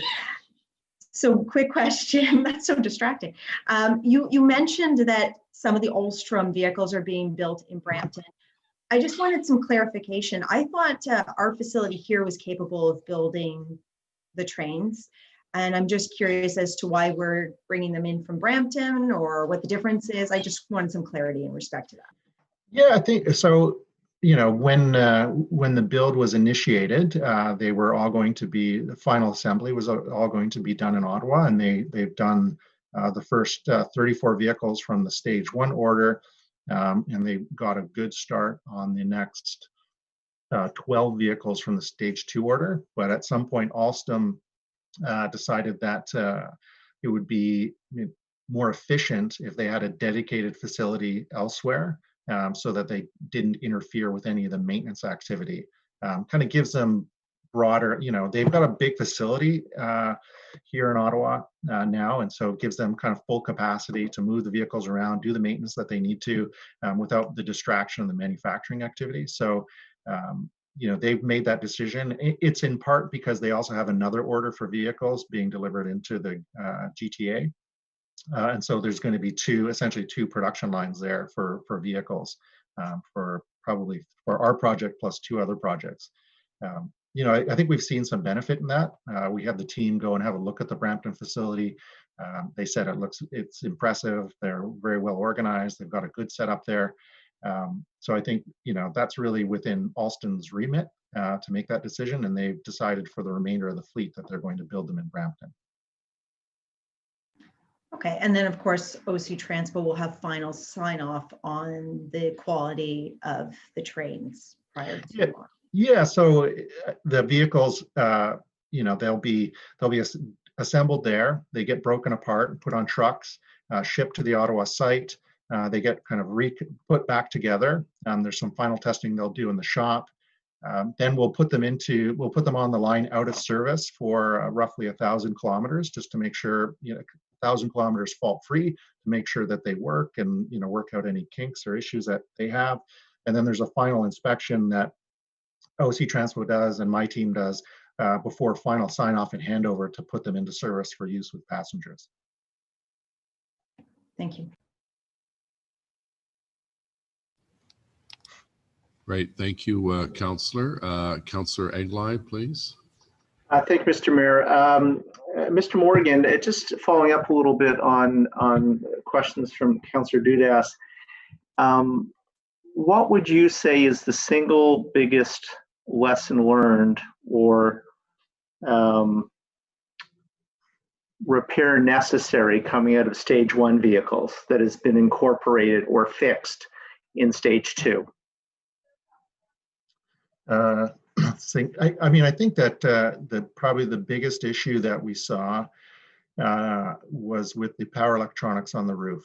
I think that issue where, you know, last winter we had water and salt and other things getting into the inductors and shorting out those inductors and losing power and stranding those vehicles. That was probably the most critical issue that we saw. And so that's, you know, there's a variety of kind of things that come out of that. There's the inductors themselves that need to be all replaced. There's a special cover that is being installed. There's a series of software updates that are being applied to be able to allow the operator to better handle that scenario. That's probably the biggest the biggest thing. You know, seeing so that, you know, obviously got a lot of attention because it affected the fleet count in a very bad way. And then the wheel flats being the second one, and that's really an integration issue between, there's a variety of detection systems, the train control system, the braking system. That one had more tentacles that needed to be fixed, but those are probably the 2 biggest things that reduced the fleet count. Yeah, you asked for the single biggest thing, but I will keep going. No, fair enough. I appreciate the broader answer. And I guess the follow-up question to that, Michael, is you've said on several occasions that as issues are remedied or identified, then the fix is incorporated into the stage 2 trains. So the vehicle we're going to get at the end of the day will be different than what we first got with stage 1. Can you run us through how that process works? Who flags that? Is there an obligation on the consortium running stage 1 to say, oh, we have a problem here, and then flag that for the constructors? Or is it something that your office is responsible for monitoring and then flagging for the constructors? So what's the chain of evidence, if you will, to get from flaw to fix? I mean, the responsibility is primarily with the consortium, with Rideau Transit Group, and they have a constructor that's building the vehicles, and they have a maintainer that's operating them, and so it's in their best interest to ensure that all of the fixes are included. Now some of the fixes, for example, we did a train control software update. If that fix wasn't applied, it wouldn't work. Like the train would be unusable on stage 2. Now something maybe less, that would stop the train from operating with something like the door software. If it wasn't updated, the train would still operate. And so in that case, it's first incumbent on the builder and the maintainer to check that they're doing the right thing. But then we also have a process where we check the car history book, which is essentially kind of a document that indicates the software versions, the configuration management status for the vehicle. So we do a final check of that before we accept the vehicle. So it's with them. Well, I guess where I'm going with this is does your office, does the city represented by your office have the authority and the leverage to impose the fixes on the constructor? If you follow me. Yeah, absolutely. We do have the levers through the contract to impose fixes. If they were to suggest that a fix wasn't required, we do have some ability to impose those fixes on that team.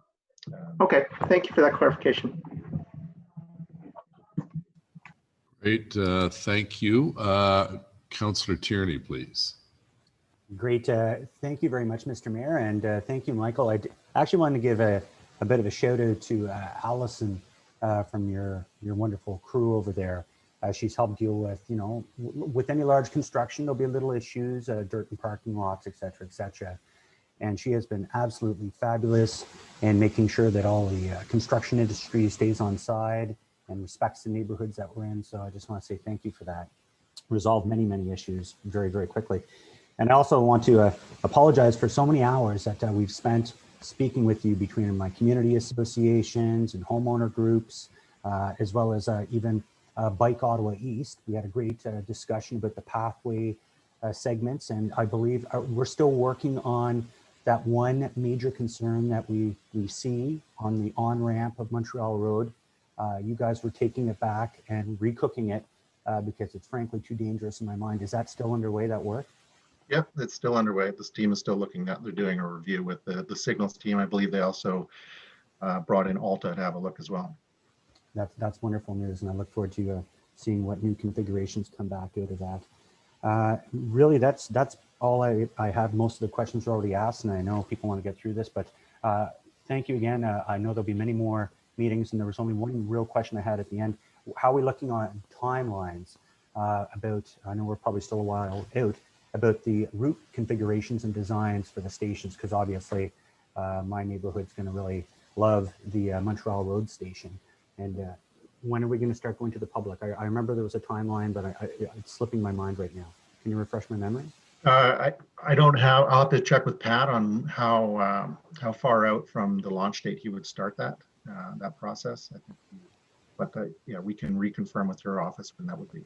That's wonderful, because I'm getting a lot of feedback now where Richcraft Sensplex East currently doesn't have service. This is a good opportunity to link it up to Montreal Road Station, as well as many other areas in the Beacon Hill South area that would really appreciate it. So I'll link back up with Pat, and thank you very much. Thank you.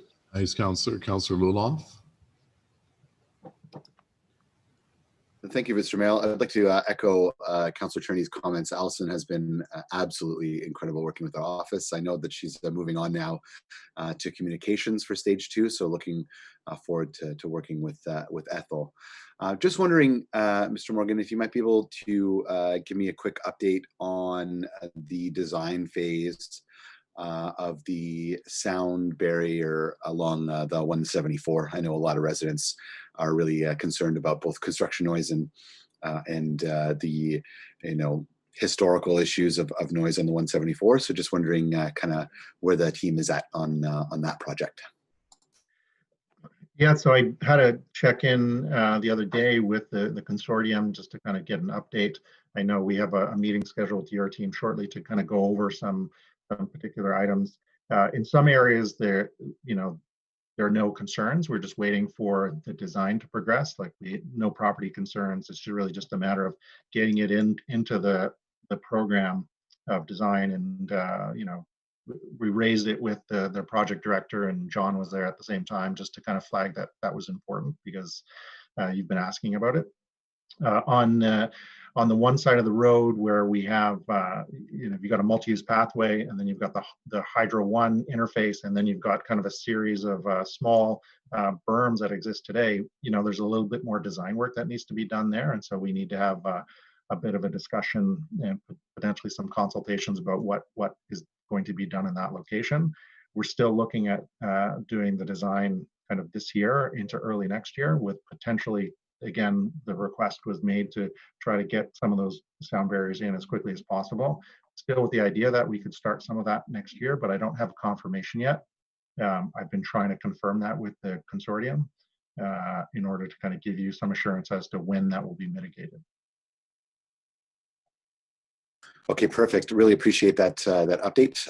Also wondering if you might be able to provide me a little bit of information about where the team is at on the reconfiguration of the overpass at Jeanne d'Arc. I know that prior to the pandemic, we were hoping that construction would begin the spring that just passed. So just kind of wondering where the team's at on that one. Yeah, so the builder has been 100% focused on segment 7, which is really the segment between Blair Station and Montreal Road. That's kind of been their critical path. We're expecting that work to wrap up pretty shortly, and the latest update I have is that they're, if they can free up the crews from that work, that potentially they could start that Jeanne d'Arc reconfiguration in October. Okay, that's great news for the community. I really appreciate you guys front loading that. I've received quite a few comments from both residents and OC Transpo drivers themselves about how incredibly quickly and well the work is progressing along the 174 between those two stations that you just mentioned. So great work on that, and keep it up. Really appreciate your work. Thanks. Thank you. Great, thanks, Councillor. Councillor Kavanaugh, second round. Thank you very much. Following a question from Councillor Dudas in terms of connectivity, it strikes me that we're all looking at connectivity, and perhaps we need a separate presentation on that of what the standards will be. So because it feels like we're all kind of working in pods with our communities, but I'm sure that there's a set of standards that we all would like to see. For example, to have it so they're you can get there in winter so that they're winter cleared, that there's lighting, that kind of thing. And I'm wondering if that's possible, because I think we all have a commonality. We want people to get to these wonderful stations, and so the connectivity is crucial. So is that possible? Yeah, of course. There's a variety of groups that we need to pull into the mix for those discussions. Especially as, through your area, some of the multi-use pathways are in NCC land, so we need to get back to, there's a variety of stakeholders internally that kind of share responsibility for lighting and winter maintenance and different things. And so we would need to coordinate something, but we absolutely can have a discussion on that and a consultation on what the standard is and what's the best practice in terms of getting to the stations and maintaining those pathways. Yeah, notwithstanding that extra complication, I'm dealing with NCC, of course, but we still should have standards because we're talking about getting to our stations. So if we, and others may have NCC land as well, but I think that's important that there's some consistency so that it's not one standard one place and one another. I'd just like to see some sort of presentation that shows we're working towards that. Okay. Okay. Anything else, Councillor? No, that's it. Thank you. Councillor Shantiri, please. Just a quick question. Thank you, Mr. Morgan, for your presentation. And would it have been possible to send us the video, Mr. Morgan, and the presentation to our council? Yes, absolutely. I'll have the team send that out. Thank you very much, and great presentation, sir. Thank you. And Councillor Shantiri, my office just tweeted it out with a French and English message as well. So that's an option for you. We would like to have it on our, Mr. Mayor, so we can forward to our resident as well. Yeah, great. Okay, Michael, thank you very much. Great presentation. Next, Councillor Gower asks that we hold the comprehensive legal services report. Councillor Gower, you have a question to staff? Yeah, thank you, Mr. Mayor. It's specific to the municipal liability premium increase, pages 14 and 15 in the report.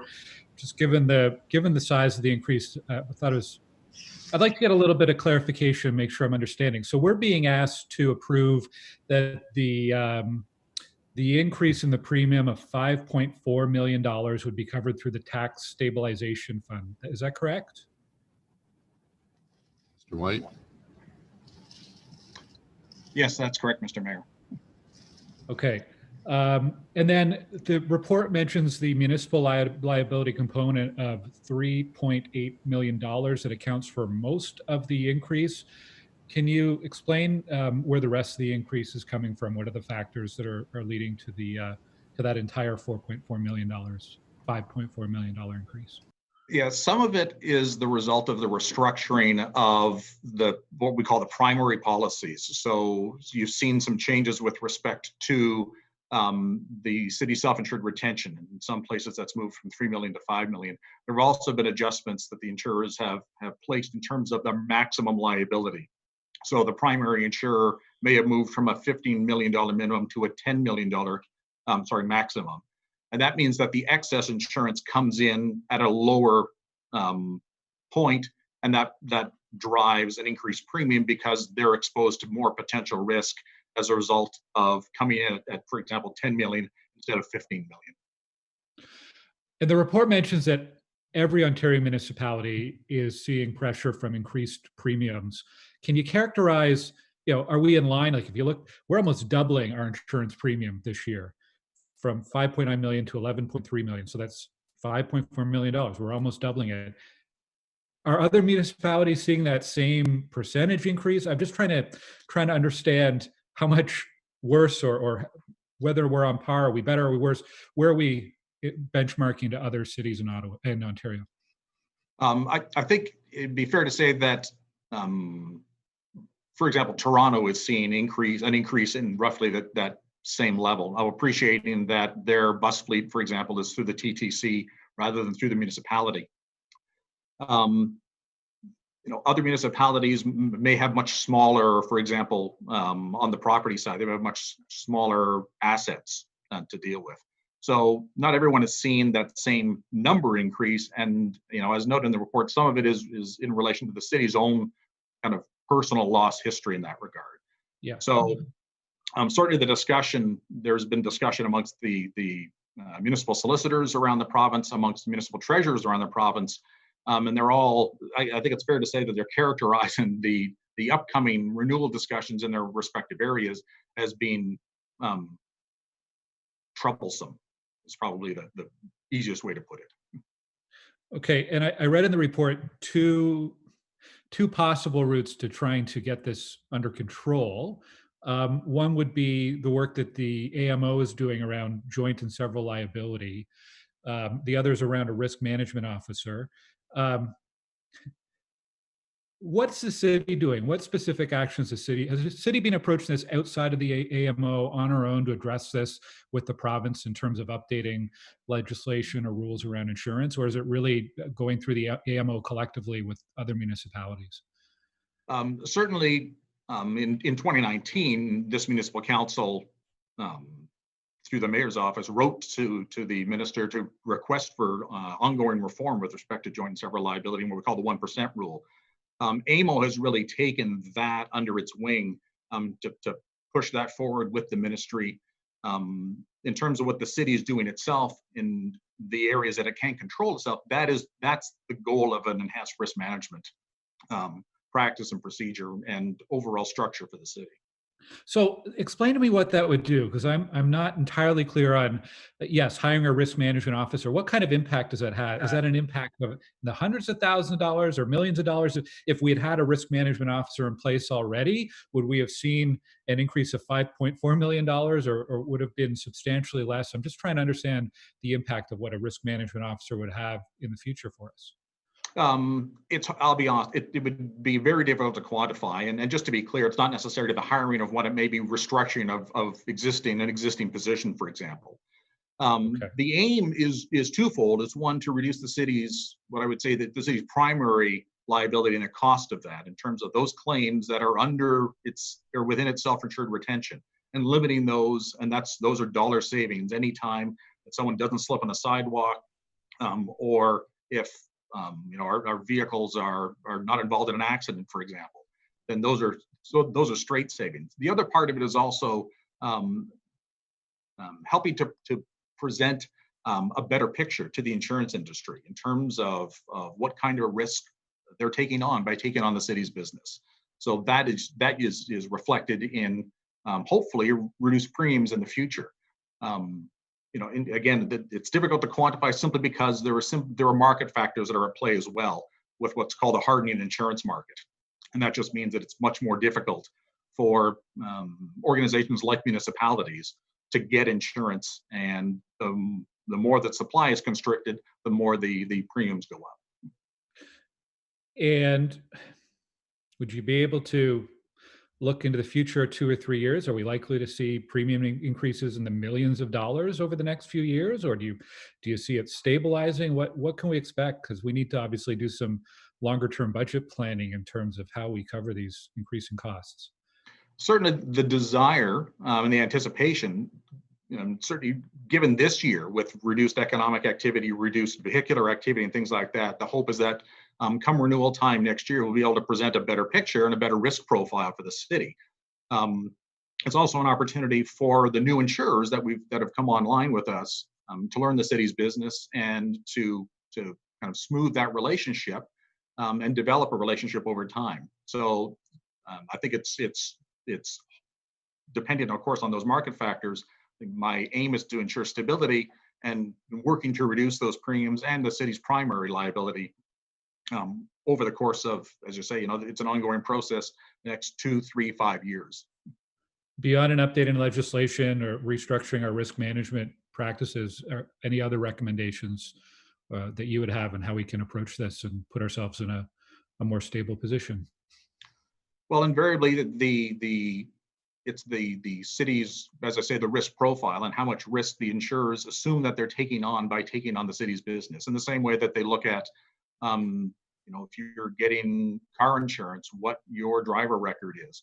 So they look at our loss history. Some of that will be erased by time as it kind of falls out of our 5 and 10 year loss histories.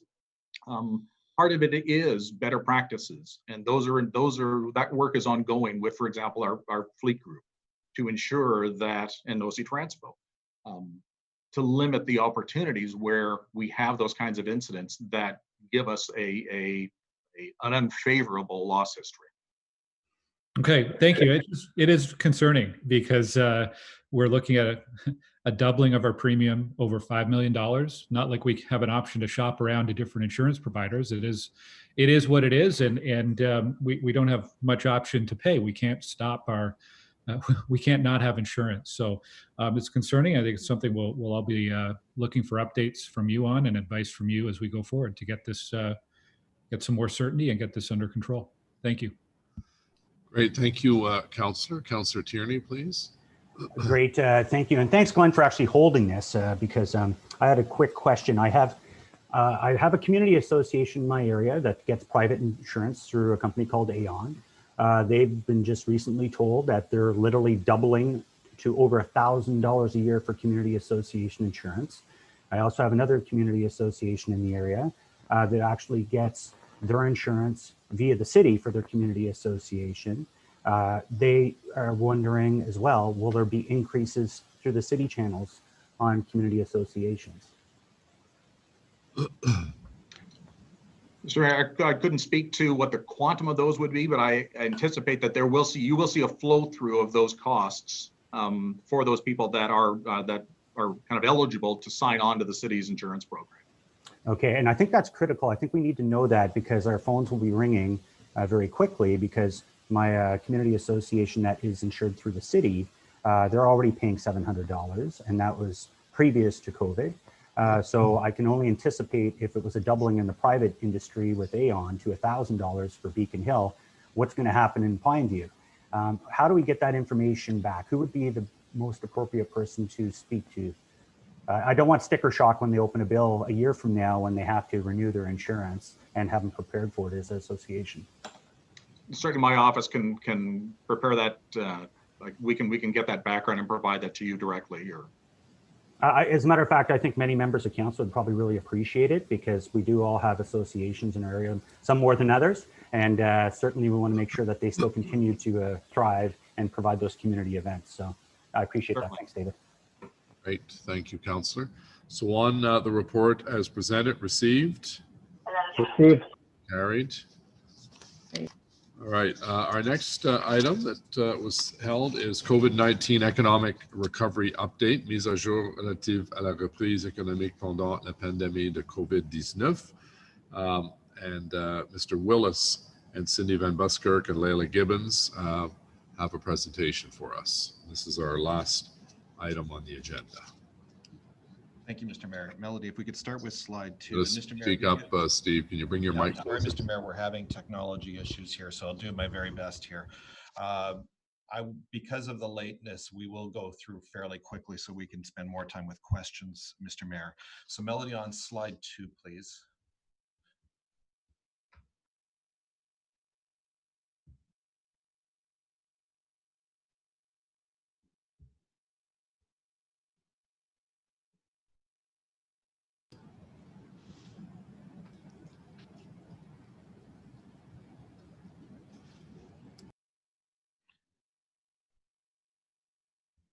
All right, I think we see it now.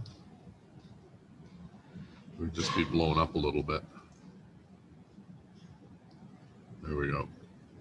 Okay, Mr. Willis, the floor is yours. Thank you, Mr. Mayor, as we have been seeing in Ottawa, the sectors most impacted by the pandemic have been those that rely heavily on discretionary spending or in-person services and experiences. In discussions with the industries, the tourism, accommodations, and airline industries are measuring their pace of recovery in years, not months, and they are the most severely impacted areas. And we also know that retail and restaurant closures will continue to negatively impact traditional main streets and tourism districts, and that's exacerbated by the slow return to people in their offices downtown, which we've seen. So on slide 3, it's not all bad news, Mr. Mayor. The Ottawa's weathering the economic upheaval far better than every other Canadian large city.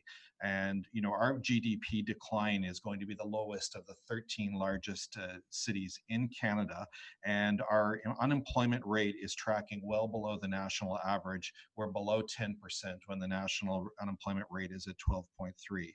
We know that many parts of our economy are continuing to be quite robust. Housing starts are stable. The residential resale market is extremely hot at unprecedented levels. But we do know that office vacancy rates will continue to climb in 2020, but remain manageable compared to other cities. And this is what we're hearing from the leading brokers in the city. The industrial real estate market in Ottawa is in a growth period, which is something we have not seen for well over a decade. but the retail sector is severely impacted and will continue to be sluggish for the next couple of years. Je vais répéter la même information en français. Ottawa surmonte avec beaucoup de plus de succès le bouleversement économique des autres grandes villes. La baisse prévue en 2020 de son PIB est la plus faible parmi les 13 villes les plus importantes du Canada. Ottawa possède la plus grande concentration de compétences en technologie pour les 50 marchés examinés, soit de 11,3 de tous les emplois, personnes de tous les emplois. Le marché du travail local est au ralenti, une perte de 53,6 000 emplois de février à juillet. Les mises en chantier sont stables. Le marché de la revente résidentielle est en plein essor. Le taux d'inoccupation des bureaux augmentera dans cette année, mais il demeurera gérable à comparer à celui des autres villes. Le marché immobilier industriel connaît une période de croissance. Enfin, le secteur de la vente au détail est durement touché. On the fourth slide, I'll just quickly pass through this, is that as Mr. Kanalakis previously presented to Council, we established an economic recovery task team, and this is an interdepartmental effort that I am leading and co-leading with Lila Gibbons with support from the economic development staff, many of whom are with me today. On the fifth slide, just quickly, we have used data from a variety of sources to monitor economic recovery efforts and the impacts on our economy. And we're working hand in hand with the provincial framework for reopening and continuing to adjust our program as that program proceeds. And everything is done hand in hand with Ottawa Public Health. On the sixth slide, one of the things that Ottawa did very early and that's being modeled by other cities is we established an economic partners task force, which the mayor called, and it is the mayor chairs this along with Councillor Dudas and Councillor El Shantiri. And we have our key partners for all of the different agencies in Ottawa who might have a role in economic development in the city. And all of our strategies, we've consulted them and they've given us extremely useful feedback, and we've conveyed that feedback either to our own efforts or to Ottawa Public Health for more information from them. On the seventh slide, just to give some highlights of what we have done so far. So we've had a tax deferral program, which has had over 1,900 deferrals so far. Our business recovery web support and recovery webpage has had over 11,000 web page visits to date. Our Buy Local campaign has had over 34 million impressions on social media, almost 600,000 video views and 74,000 visits to the webpage over the past 5 months, which is really an outstanding response rate for any of the city's social media campaigns.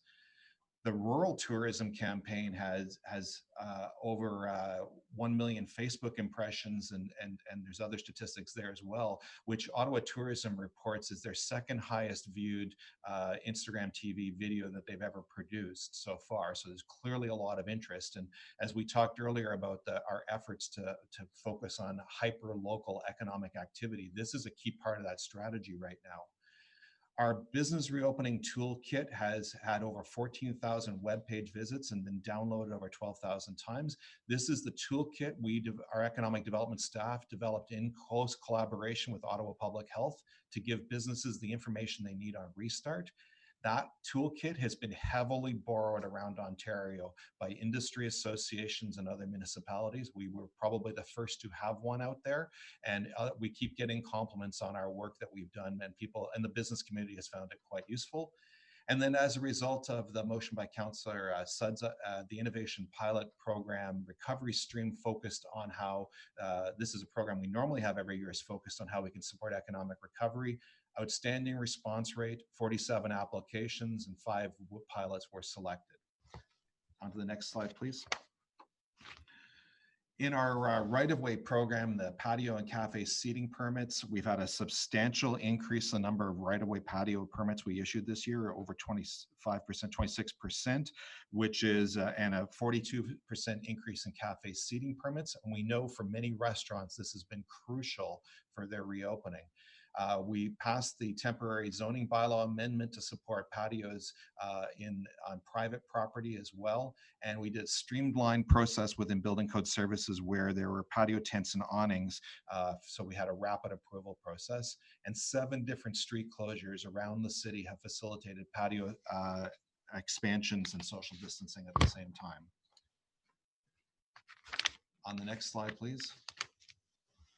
So our work continues, and it will continue as long as the pandemic goes on, and we are monitoring the ongoing impacts to inform our efforts, and we will continue to consult the task force to identify the top strategies we will pursue. We're working on a fall-winter recovery program because a lot of the outside offerings will not necessarily work as the weather gets colder. So we're working with our stakeholders to find other opportunities to support them. And as I said, the Economic Development Services work plan this year, we put aside our normal work plan and said, this is what we're focusing on, and that will be the same for 2021. We're working on delivering a new economic development strategy, which will deal with the world post-pandemic by the end of 2021. And that will address some of our longer-term aspirations to update the economic development strategy, but we'll also look at the world beyond COVID-2019 and our lessons learned. So thank you, Mr. Mayor, for the opportunity to present this. It's been an enormous amount of effort from staff in all different departments with support from our partners, and we're really grateful because that team effort has made this work. Great. Thank you, Mr. Willis. I can certainly attest you and your team have put a lot of effort into this, and we very much appreciate it because obviously you saw those statistics. You know, we're below the national average in terms of unemployment, but we're also at over 10%, which is a far cry, of course, from pre-COVID. We were down at our lowest unemployment rate in about 30 years, which was good, and it shows that I think we have a strong base to build upon to grow the economy and get those jobs back, get those people back to the jobs as soon as possible. Councillor El Shantiri, please. Thank you, Your Worship, and thank you, Steve and your team, specifically Cindy, Laila, and Brian. Really was a pleasure working with you folks during this time. Some of the questions, Steve, came up from our resident. We did a great job at the beginning of the pandemic with, focusing on with the small business to take out and pick up and gift certificate. And some businesses did very well, and unfortunately some not so well. But the experience we have this summer, and we learn creativity, like some businesses, the vineyards, they'll be able to have dining under the stars. So that's not going to happen much longer as the weather change. Now, have we shifted our focusing with the team to start hearing from the partner or from other area what's on the what are we planning for the falls and winters? And speaking with my colleague Teresa Kavanaugh when she visited my area, and she said, well, West Carleton become a destination for bicycle and tourism from the city. Can we capitalize on this in the winter time? Is that something you think we can be able to at least promote and manage for the winter or fall and winter? Absolutely working with our key partners to look at the fall and winter, and that's our focus this month, where we're going to be developing some proposals. Some of those proposals will deal with our winter patio permitting process. We're also continuing with the rural tourism campaign because we believe that those opportunities will still exist. There's cross-country skiing, snowshoeing, snowmobiling activities that all could be done safely in outdoor environments throughout the winter, and Ottawa is a great winter city. So we're really going to be looking at those opportunities as well. But it's going to take some work, and we'll have more to report back shortly. But this is our focus in September, particularly. Mr. Willis, as you know, it's not just in the rural area, but in many areas they have those large facilities, and obviously under use time like this, like when you talk about the barn dance or areas like Carp Fair or Metcalf Fair or other, who have the space and they can manage to have we reached out to these folks, ask if we can, how could we help them, or do you have any idea for the fall and winter, because there's a great destination in the city, whether the apple orchards or driving around or bicycling, as Chris Kavanagh would want me to say, around the rural area in the fall. Is that something we're shifting the focus from what used to be a patio summer now to shift it fall and winter? Mr. Mayor, we certainly are focusing on those areas. I mean, up until very recently, the province had very strong restrictions on the use of any large facility. They had very, very small caps, which didn't make it particularly practical to focus on that. But now that the province has loosened those rules a little bit, we are consulting with the Ottawa Festivals Network on festivals and events opportunities. We are contacting it through Ottawa Tourism's doing work with some of the rural destinations, as I indicated, who have those other areas. Everything has to be done hand in hand with guidance on safe use of these facilities and working with Ottawa Public Health. But the councillor's point is well taken, and we will continue work in that area, and we'll have more to report. Well, thank you very much, Mr. Willis. Again, I would like to echo my appreciation to you and your team, and let's keep working on it. And we're open for ideas. If any colleagues or any businesses listening, they have some ideas they want to share with us, then the Mayor's Task Force is welcome to receive. Thank you, Mr. Mayor. Thank you, Councillor El-Shantiri. Councillor Sudds, please. Thank you, Mr. Mayor, and thank you very much. I echo Councillor El-Shantiri's gratitude to Steve and your team for the work that's happened, as well as the Mayor's Economic Partners Task Force.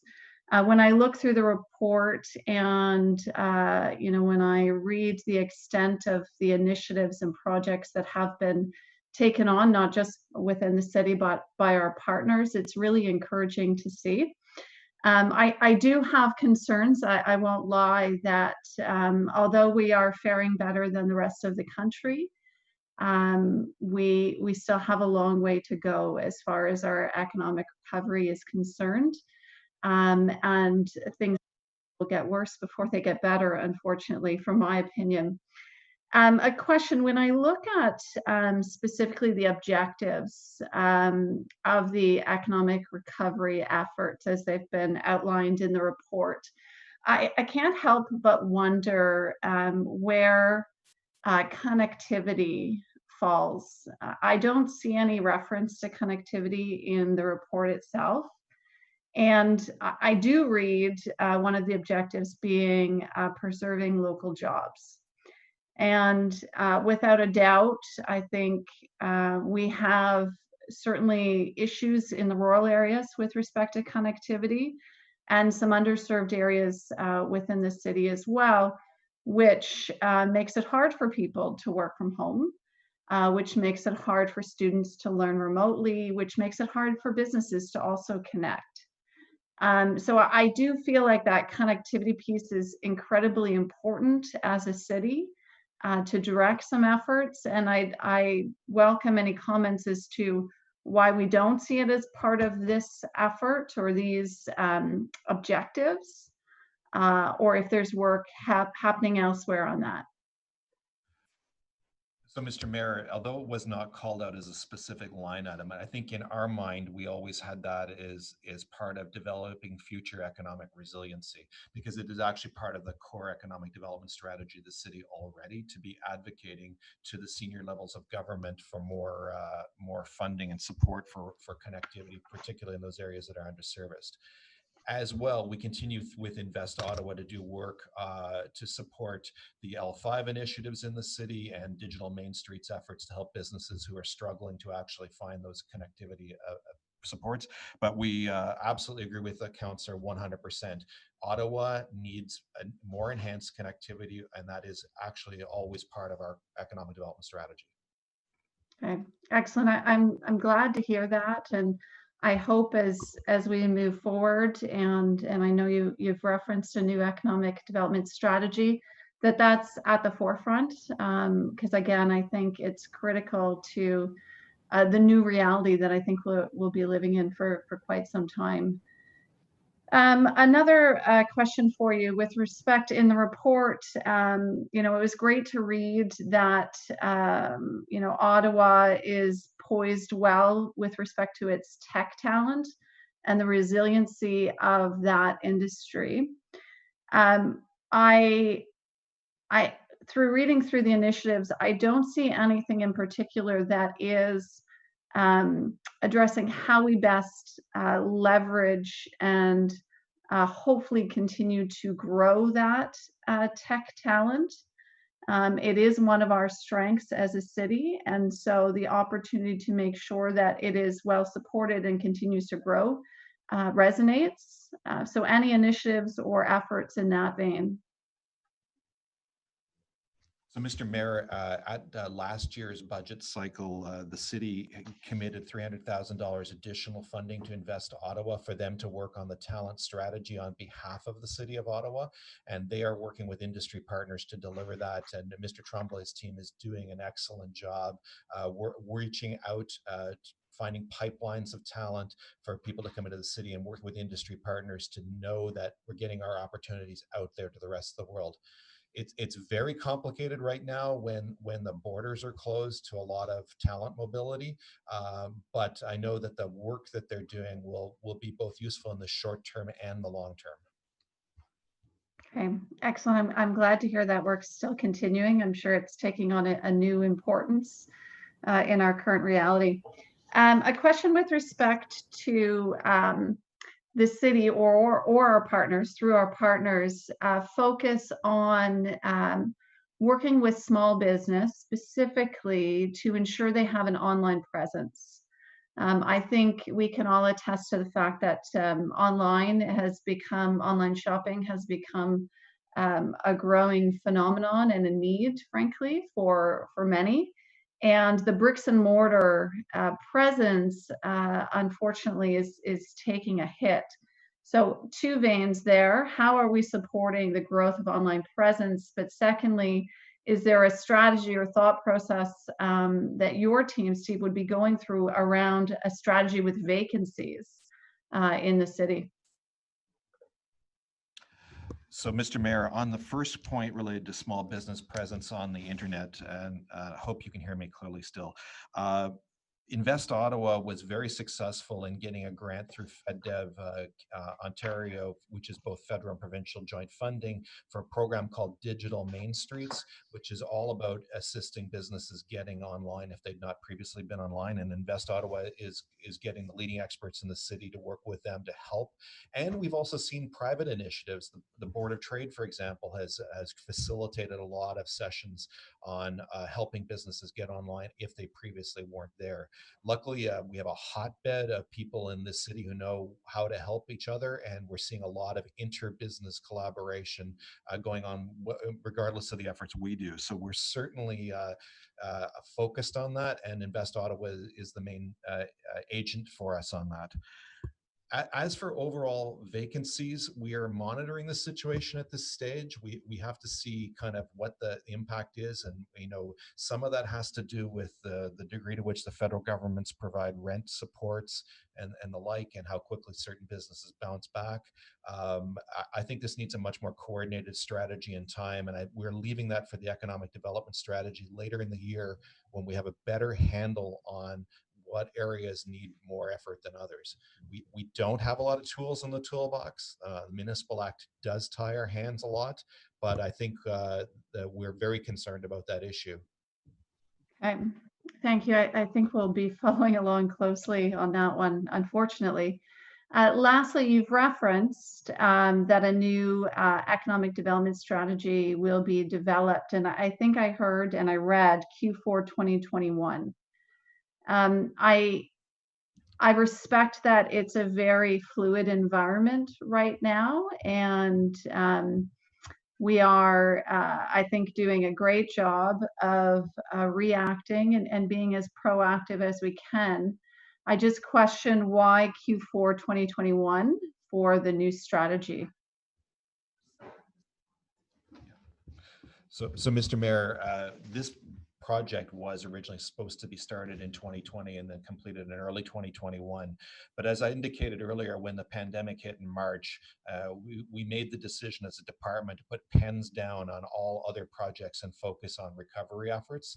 And so it is, we have a limited pool of very, very talented staff. We're very fortunate to have a really outstanding economic development team, but it's small, and their focus has been on the business reopening toolkits and everything else that we've talked about so far. So we're going to get back on track. We will deliver this in 2021. It's been a priority for the department for the last couple of years, and we know what that strategy looks like because we've been mapping it out well since last year, but we will bring it to council as quickly as we can. Appreciate it. And I wholeheartedly agree. You've got a small but mighty team who do some outstanding work. I think the strategy will certainly be welcome as we consider what the impact of COVID is in the medium to long term. So appreciate that, and I look forward to it coming to committee and council later next year. Thank you. Great, thank you. Councillor Leeper, please. Thanks, Mayor. Steve, I'm wondering, just picking up on Councillor Sudds' question, what does the retail landscape look like in traditional main streets right now? When I walk through the Wellington West and the Westboro BIA areas, I am surprised by how vibrant the retail sector seems to be.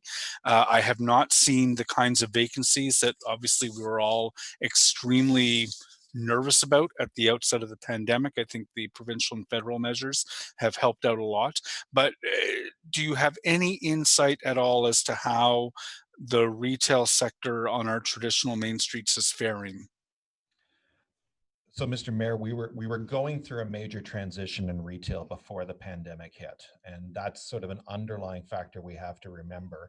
And it was affecting a lot of businesses. And the pandemic has accelerated some of those trends as people do more e-commerce. And that's a permanent change. And all the leading experts and everything we've read don't think that that's going to go back to the way it was before in its entirety. A lot of people will continue to use e-commerce as it is, and we want vibrant main streets. So very concerned, and we were facing a bit of a precipice this week on commercial rent support if the senior governments didn't continue the effort. And they're sending all the right signals, but the winter is the hard season. That's when people may not be out as much, and if we have a resurgence of activity. So we need a sustained effort by the federal and provincial governments on this, and if they don't, we could see an acceleration of the decline in retail on the main streets, which is absolutely what we don't want to see.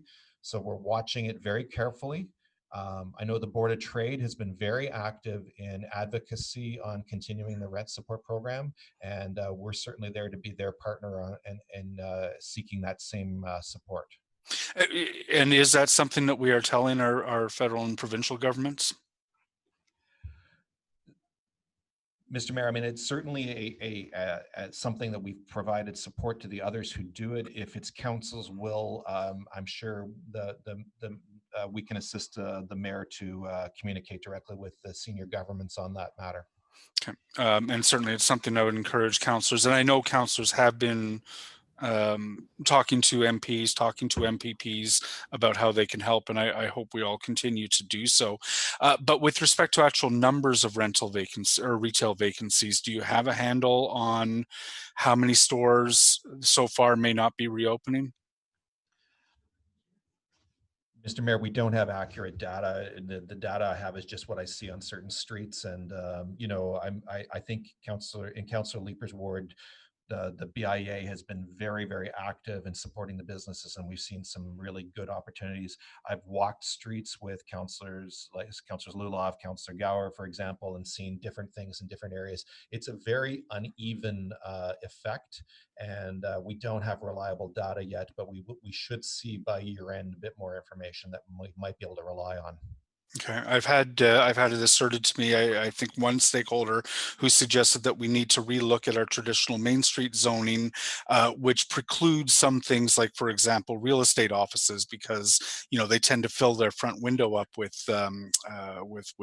advertisements, and has suggested that the vacancies are going to be so damaging that we need to start looking at relaxing some of those rules just so that there are at least tenants in those buildings.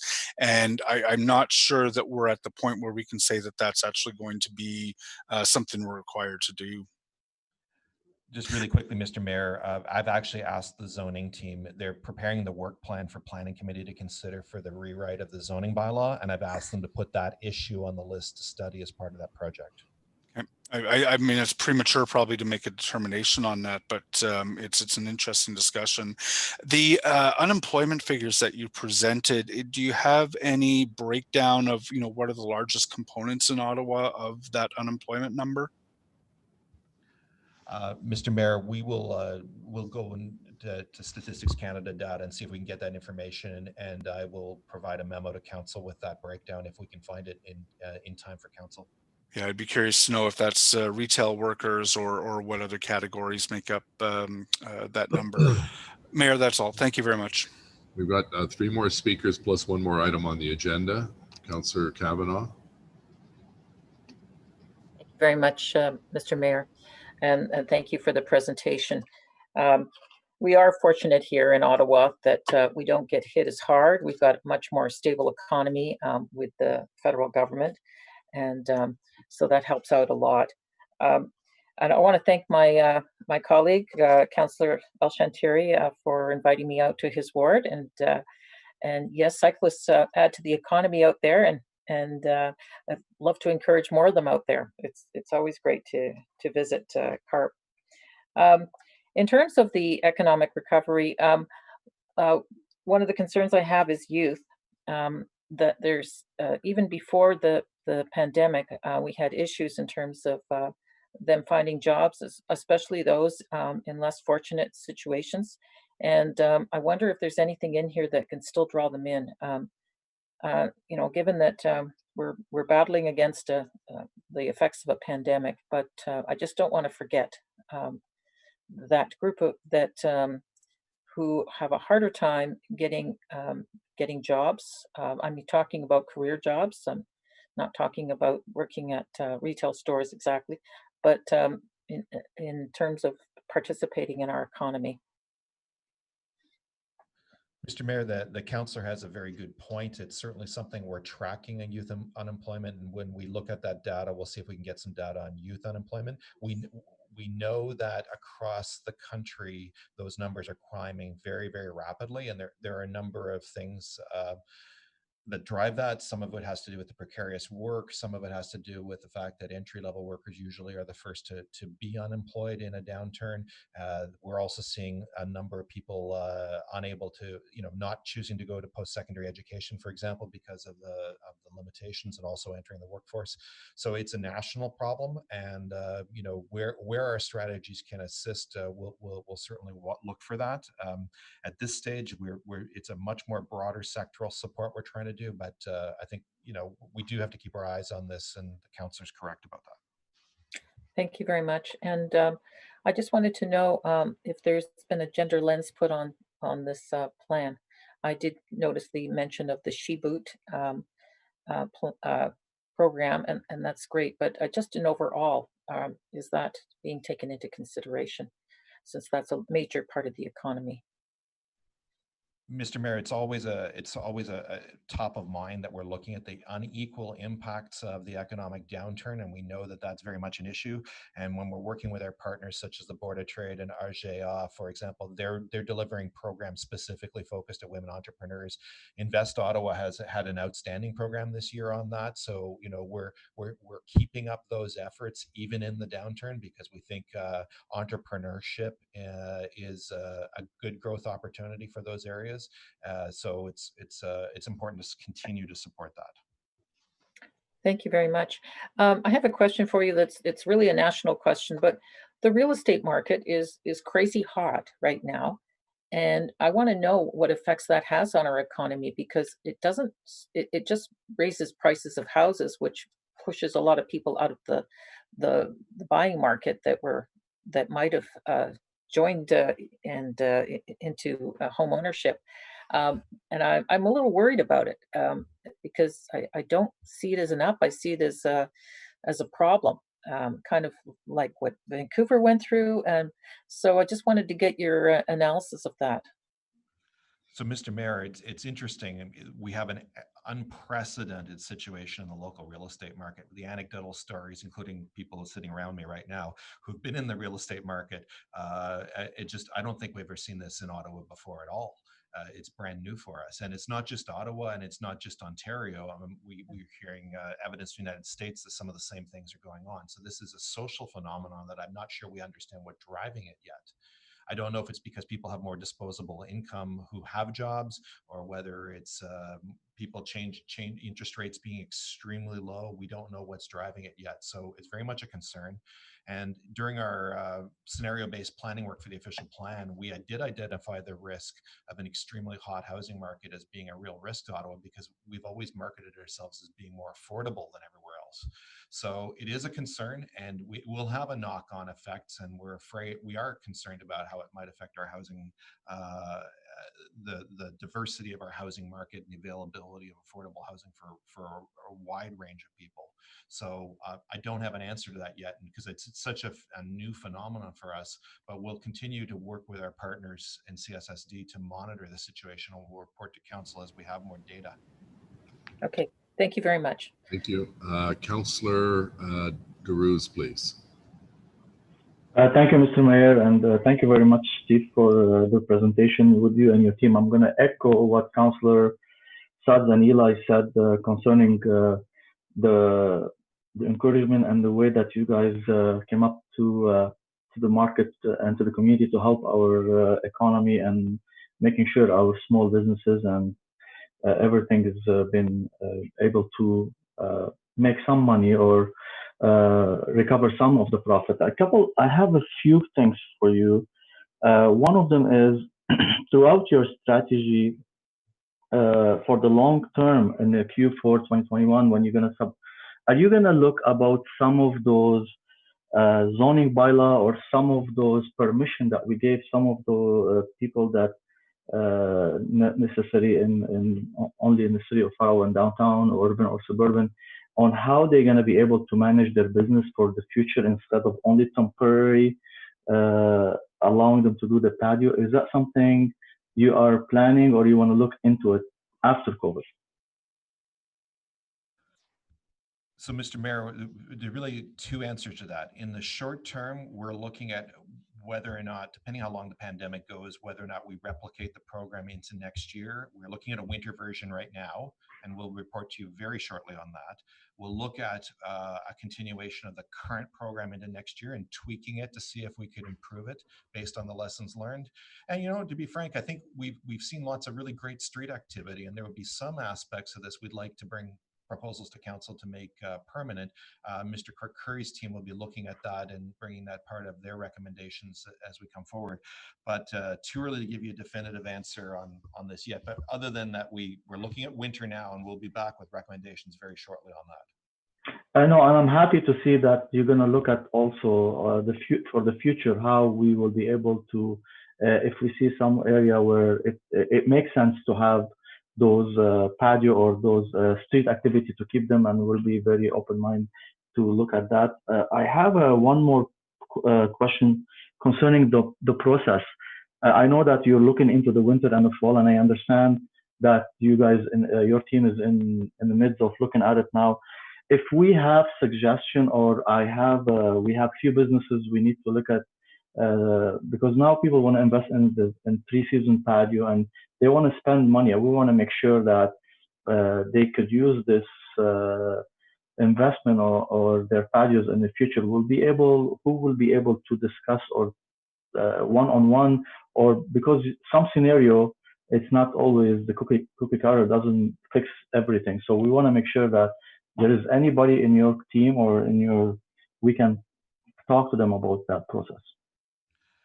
So, Mr. Mayor, really quickly on 3-season patios. First, I cautioned anybody who's looking at them, we would love to see them happen. They do require building code approval, so people should be in close contact with building code as quickly as possible to discuss their requirements with them.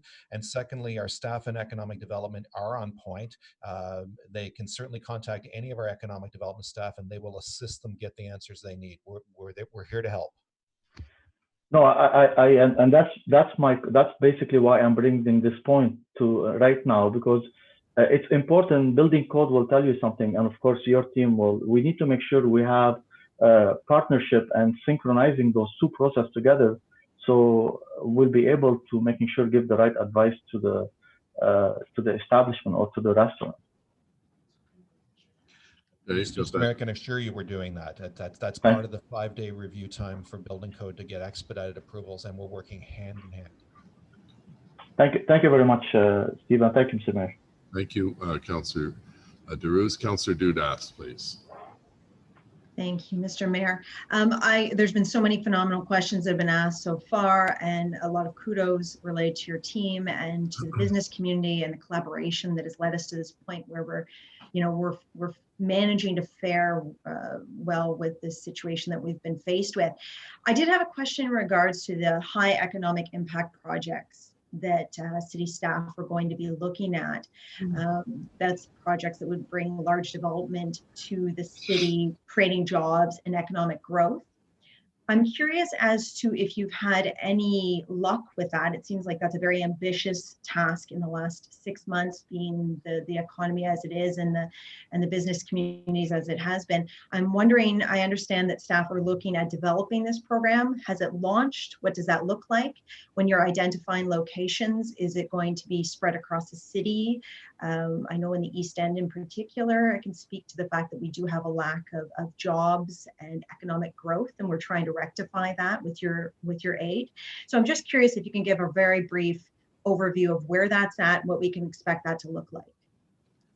So, Mr. Mayor, this is a program that's been in place for a number of years, but is not well known, and we have a job to do to get the message out.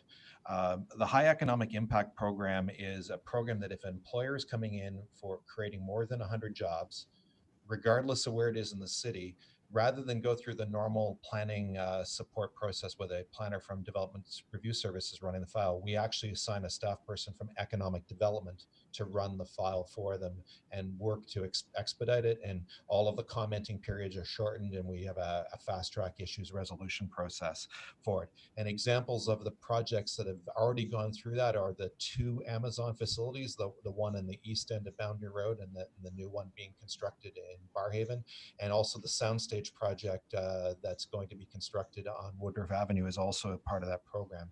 So that program exists. Again, employers, if they have a project that meets that, they can call me personally, and I will make sure we get them assigned to somebody to help run the file.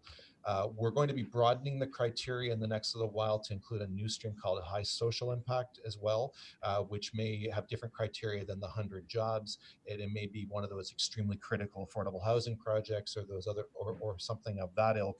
We're working on the criteria, and we'll present that to committee shortly. So Steve, one quick follow-up though. You mentioned that potential employers can reach out to the city.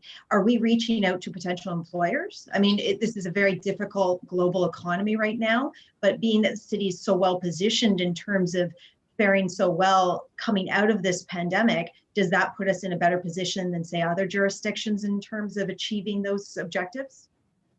So, Mr. Mayor, City Economic Development staff directly don't reach out, but Invest Ottawa does. That's actually their role. We've assigned that role to them, and they market Ottawa in around Canada and around the world.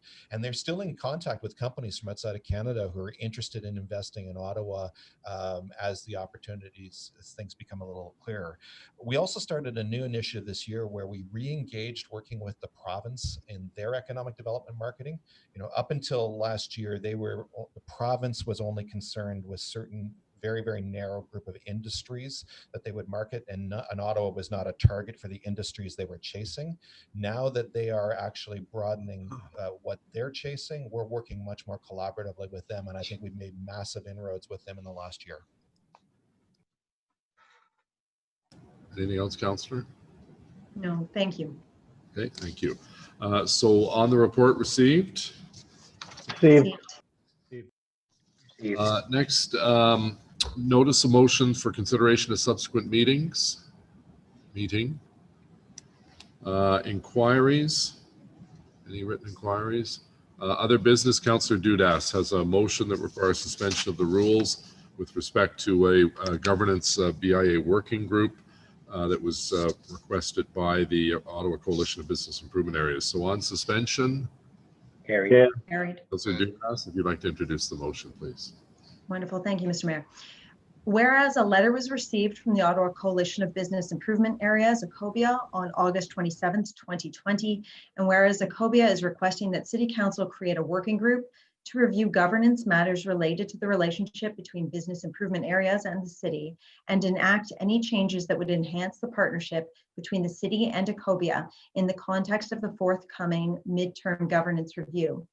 Therefore, it be resolved that Finance and Economic Development Committee recommend Council establish a temporary working group comprised of senior economic development staff to be selected by the General Manager of Planning, Infrastructure and Economic Development, a representative of Legal Services, a representative of the Office of the City Clerk, representatives of City Council and board members of ACOBIA to review governance matters related to the relationship between BIAs and the City of Ottawa, and bring forward recommendations for consideration as part of the midterm governance review, or where applicable, 2022 term of council governance review. And be it further resolved, the city clerk be directed to undertake an expression of interest among members of council to participate in the temporary working group for the consideration when this motion rises to council on September 9th, it says 2010. I'm assuming that's an error.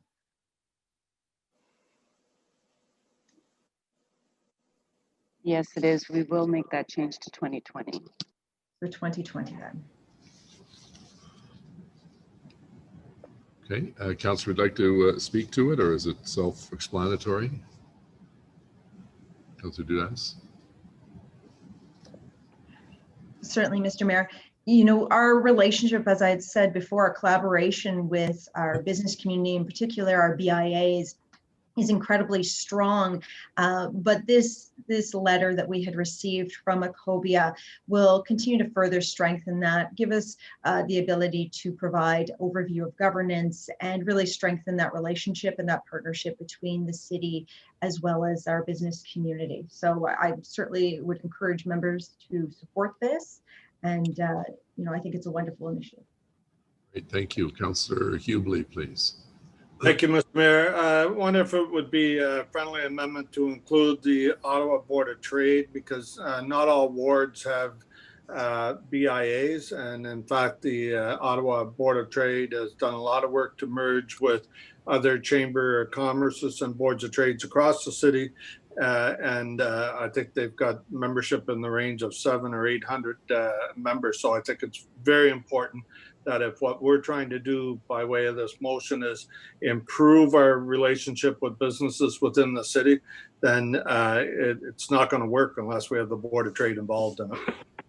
So would that be a friendly amendment? It would be, yes. Okay, thank you. Thank you, Councillor. Thank you. I think I saw Councillor Harder. No? Okay. No, I'm fine. Thank you, Mayor. Okay, Councillor Suds. I'm just pondering the friendly amendment that Councillor Hubley just put forward. And I'm pondering it because I think the relationship that ACOBIA is asking us to look into and you know, delve further into is their governance model and the relationship, that governance between the City of Ottawa and our respective 20-odd BIAs. And I'm not sure that the same governance entails with the Ottawa Board of Trade. I think it's a different model. So I'm just questioning whether that makes sense or not. That's all. Yeah, I think my understanding is Councillor Hubley's point is more that they would be sitting around the table, perhaps acting as a bit of a voice for those areas that don't have a BIA, because this Councillor Dudas's motion is very much geared towards the governance and relationship with BIAs in the city. Okay, I'm not opposing. I'm just trying to get my head around the role, just again because of the distinct governance relationship. But that's fine. Thank you. Thank you, Councillor Leeper. Thanks, and I would pick up on Councillor Suds's point again. As I read the letter from Ecobia, what they're clearly asking the city to look at is the role of the councillor on the BIA. So they write things like it has come to our attention that there is a significant variation in the type of rules that govern the relationship between each BIA and the city, as well as the municipal representative that sits on their board. So Ecobia is looking to, I guess, standardize how councillors and their boards work. They repeat it again in a later part of their letter. So I mean, I think what Ecobia is looking for is to try to understand the councillor's role on the board. There shouldn't be any confusion. Councillors are a member of the board under the Municipal Act and have all the rights and privileges of board members. But I'm struggling to understand why we'd want to broaden that out to include boards of trade, given that, you know, the real issue that Ecobia wants to discuss is not you know, the relationship between businesses and the city. I think what they're really trying to get at is what is the role of a councillor on a BIA board. My 2 cents is that, you know, it's very clear under the Municipal Act what that role is, and it's to serve as a board member with all the rights and responsibilities associated with that. Thanks, Mayor. Thank you, Councillor Harder. Thank you, Mayor. And I'd really like to hear what Councillor El-Shantiri has to say about this, because he's been your longtime representative on Ecobia. But let's remember, folks, this is Ecobia that's asking for it. And therefore, I think it should be specific to the rules as we apply them to our BIA system. We have a lot of BIAs. I know that where we don't, but it's not because in many cases, like there has been interest in other parts of the city in forming BIAs. If the Ottawa Board of Trade is concerned about anything, they're certainly free to write to us and we'll deal with it. But this is Ecobia driven. I think it would be most appropriate if we deal with it just with the governance as it applies to the BIAs.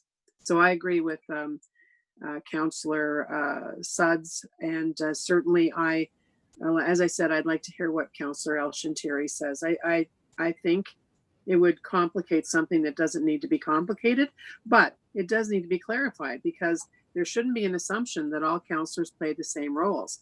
In Barrhaven, for example, the Barrhaven BIA, we don't have, or we didn't have a voting role.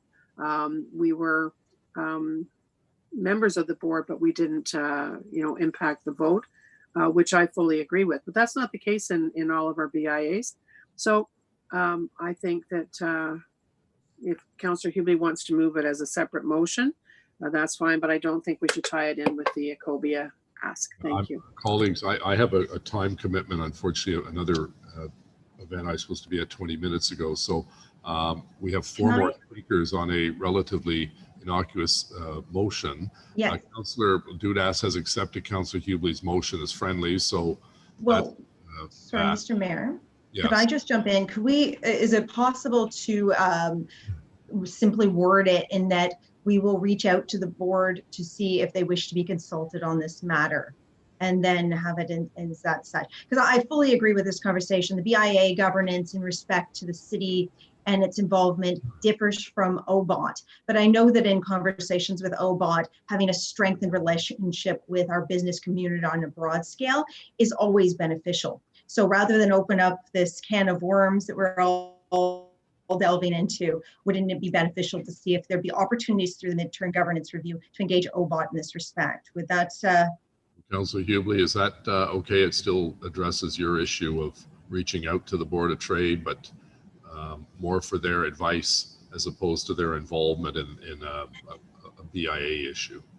Absolutely, Mr. Mayor. And as you know, I've done it several times in the past where whenever we're dealing with issues with the BIA, I always ask that the Board of Trade be included in it, just so we reach that broader range of businesses.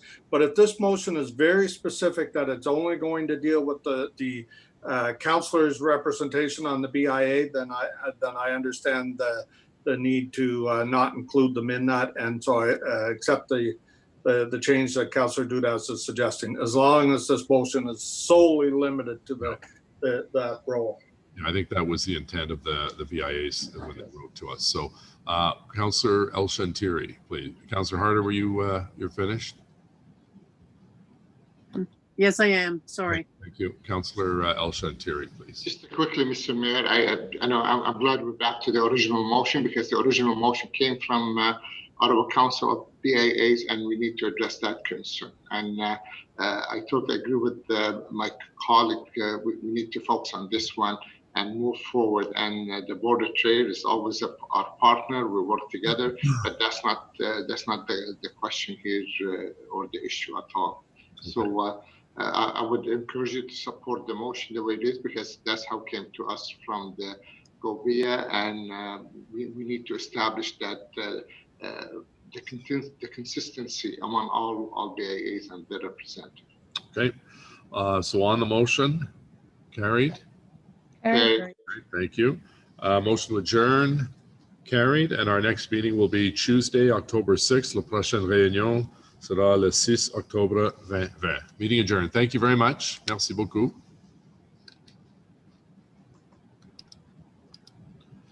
Thank you, Carole.